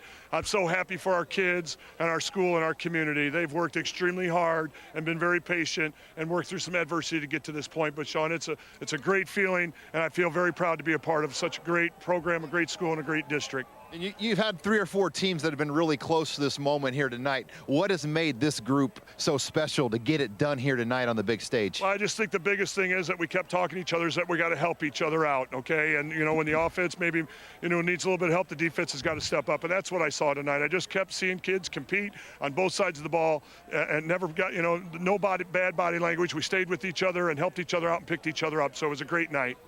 A lot of your coaches, guys like Todd O'Neill, guys that have been with you since the get-go to build this program. What do you have to say about just the guys that have been with you this whole way here? The biggest thing with me is I know what kind of sacrifice it takes from a high school coach to do what he does, and to have the support system of their family to be able to do this. It's not getting any easier this day and age because we got to work a lot harder because there's so many better, greater coaches out there and stuff like that, and it just takes a lot of time. And I'm very, very appreciative of them, of their hard work and to stay positive with kids and do all the extra things that we do that would try to make our place special. Hey, Coach, congratulations on the state championship. Let's bring in Calvin Strong now. The big man here fell short of 3,000 yards, 9 yards short, I believe, but you get the state championship. You were in this moment a year ago, so close against Miller North. What's it feel like to finally get that state championship? Oh, man, it's overwhelming, man. We really worked really hard for this win, and we really deserve it. When you talk about that game a year ago and how hungry that made you to want to get back here, knowing that you guys let that game slip against Miller North.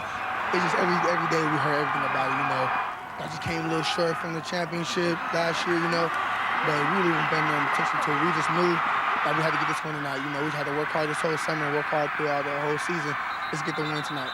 Your body took 40 carries. I know going into this game, you were kind of limited with your practice. How were you able to withstand the beating one more game and take 40 carries in this type of game?